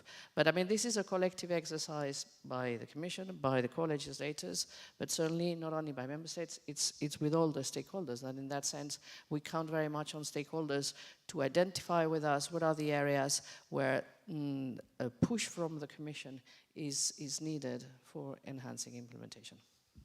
Okay, thank you very much. Our time has ended. I'm sorry for a little bit delayed. And I would like to thank our panelists, so big applause for them and for key speaker. And thank you for. And I will give the floor to our WAREC president, Andrea Guerini. He will say some closing information, and I think close the session. Thank you. Thank you. Thank you. Thank you to all panelists. I call the director Manfredi here for the conclusion of the forum. Ms. Manfredi is director of the Directorate of Quality of Life. It's the directorate that plays a crucial role for leading Europe toward zero pollution, as in she has the responsibility for clean water issues, like other issues, the soil, the pollution of soil, air, and so on. And just for benefits for Ms. Manfredi, I just wish to make a very quick wrap-up of the key messages coming from the session. First of all, the first session concerning the impact of Urban Wastewater Treatment Directive. We measured the impact, we estimated an impact on countries, on a cluster, a small cluster of countries that could be caused by the implementation of the proposal. We estimated an impact of approximately 15% in terms of tariff increase. It's not a way to contrast and to conflict the data that was provided by the Commission, that was 2.26%. It's just our analysis just to verify first of all, it's based only in a very small sample of cluster, and it's just to verify how our tariff methodology could run when the proposal will be in force. So this data, 50% tariff increase, demonstrate and suggest that maybe we should pay attention to the possibility to extend the deadline that are included in the proposal. We strongly believe in all the goals that are included in the initial proposal written by the Commission, but maybe the possibility to extend a little bit the deadline could lighten the burden of the proposal on the tariff issue. Then we think that the EPR scheme is really crucial for lightening the burden of the cost for implementing these such ambitious goals on the shoulders of customers. So it's important to implement the polluter pays principle, and why I really believe in the EPR scheme. And we recognize the difficulties to implement this such scheme, but looking to the experience that we got in the waste sector, since some regulators within our network are also regulating waste sector, we have already implemented at a regulatory level the EPR scheme, and regulators are in charge for calculating the efficient cost that should be put on the shoulders of producers in the waste sector. So we can do the same things even in the wastewater sector if we'll be entrusted for do this thing. Last but not least, affordability will be an issue once the proposal will be a directive, and so it's important that a regulator will boost their affordability tools like bonus, discounts and so on, social discounts for the poorest and so on. The second session on climate and energy neutrality raised the issue of the lack of mandate of regulators for these such ambitious goals. So there is a scarcity of mandate for regulators that entrust regulators to give reward and penalties to water utilities for achieving goals in terms of climate neutrality, energy neutrality, and so on. A good news comes from the Urban Wastewater Treatment Directive. It's really appreciated that it introduced the energy neutrality goal. It's really relevant because it gives us the mandate, despite what national laws are saying, but the presence of a directive that will say that will set a goal in terms of energy neutrality, give us the possibility as regulator to start to give at least reward, but we can think also to penalties to those water utilities which are not in compliance with such ambitious goal of energy neutrality issue. Without a mandate that will come from directives or from national law, there is a high risk of legal challenges with water utilities once a regulator will set penalties to them if they are not achieving a reduction in terms of greenhouse gas emission and so on. So now we are just using a system of incentivation only based on reward model, because we have to avoid legal challenges in the presence of lack of mandate like is in the current time. Then last but not least, the KPI session. It's the first time, as I said at the beginning, the first time that WAREG is publishing data concerning water leakages. I think we will continue this type of to provide this type of study to the water community. It's important that the network of regulators continue to collect data. I think water stakeholders, first of all, the European Commission is expecting from us the provision of data concerning water leakages and other type of measure. Of course, it's important to say that where directive give a very detailed provision on how some indicators should be measured, we have experienced that of very high uniformity in terms of KPI measurement. So, for example, when measuring water quality and wastewater quality, we got experience of a very high uniformity among different regulators in terms of measuring this type of perspective. So this means that the role of a European institution that could play in terms of creating much more standardization is really relevant for us, and they could help us in order to find and spread best practice throughout our network. The data on water leakages could be of help maybe to the European Commission for promoting, I think, also the delegated act concerning water leakages. The fact that the no revenue water is the widespread indicator throughout our community, it's a relevant message that we can leave. So the forum is concluded. I will give the floor to Ms. Manfredi. We will see in 2025 for the 4th edition of IFRUS. I just want to thank all the staff that organized the forum: Maria Giovanna Montalbano, Cristian Minelli, Fiola Bechiri, Vittorio Graziano, Ramon Domenech. I want to thank Vera Iro, Vice President of WAREG, and David Alves for the first panel, Maria Salvetti for the Florence School of Regulation for the second panel, and Ivailo Kastia, Vice President of WAREG, for the challenging presentation on KPIs. Ms. Manfredi, the floor is yours for the conclusion.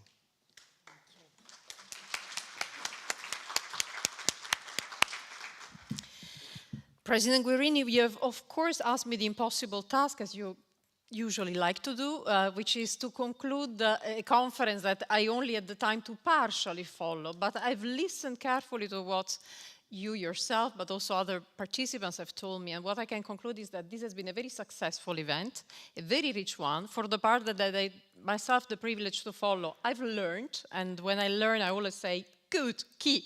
Still, I can learn something after over 5 years of work in this field. 2023 has been a turning point for water. And it has been a turning point because we have been working well together. We have been using all the years before to focus our attention on what we need to do next. The UN Water Conference has catalyzed public attention.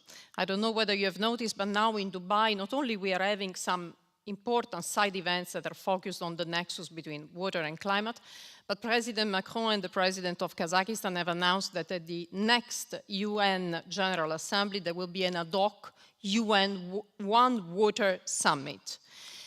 And the political momentum continues to be there, and I think we have to stay very, very united to secure that this remains like that. It is not a coincidence that you have seen President von der Leyen announcing this water resilience agenda in September next year.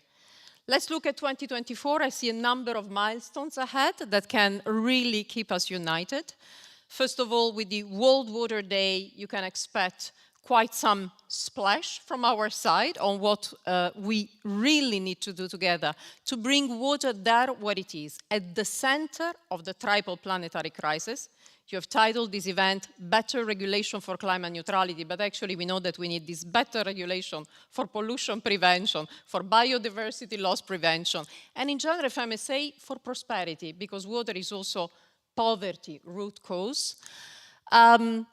We are going to have then the Green Week event. I want to make a big publicity around that, May, because this year the European Green Week is only about water. It's only about the water resilience agenda. And I think it's really a call for all of you to please help us to the maximum to spread the message.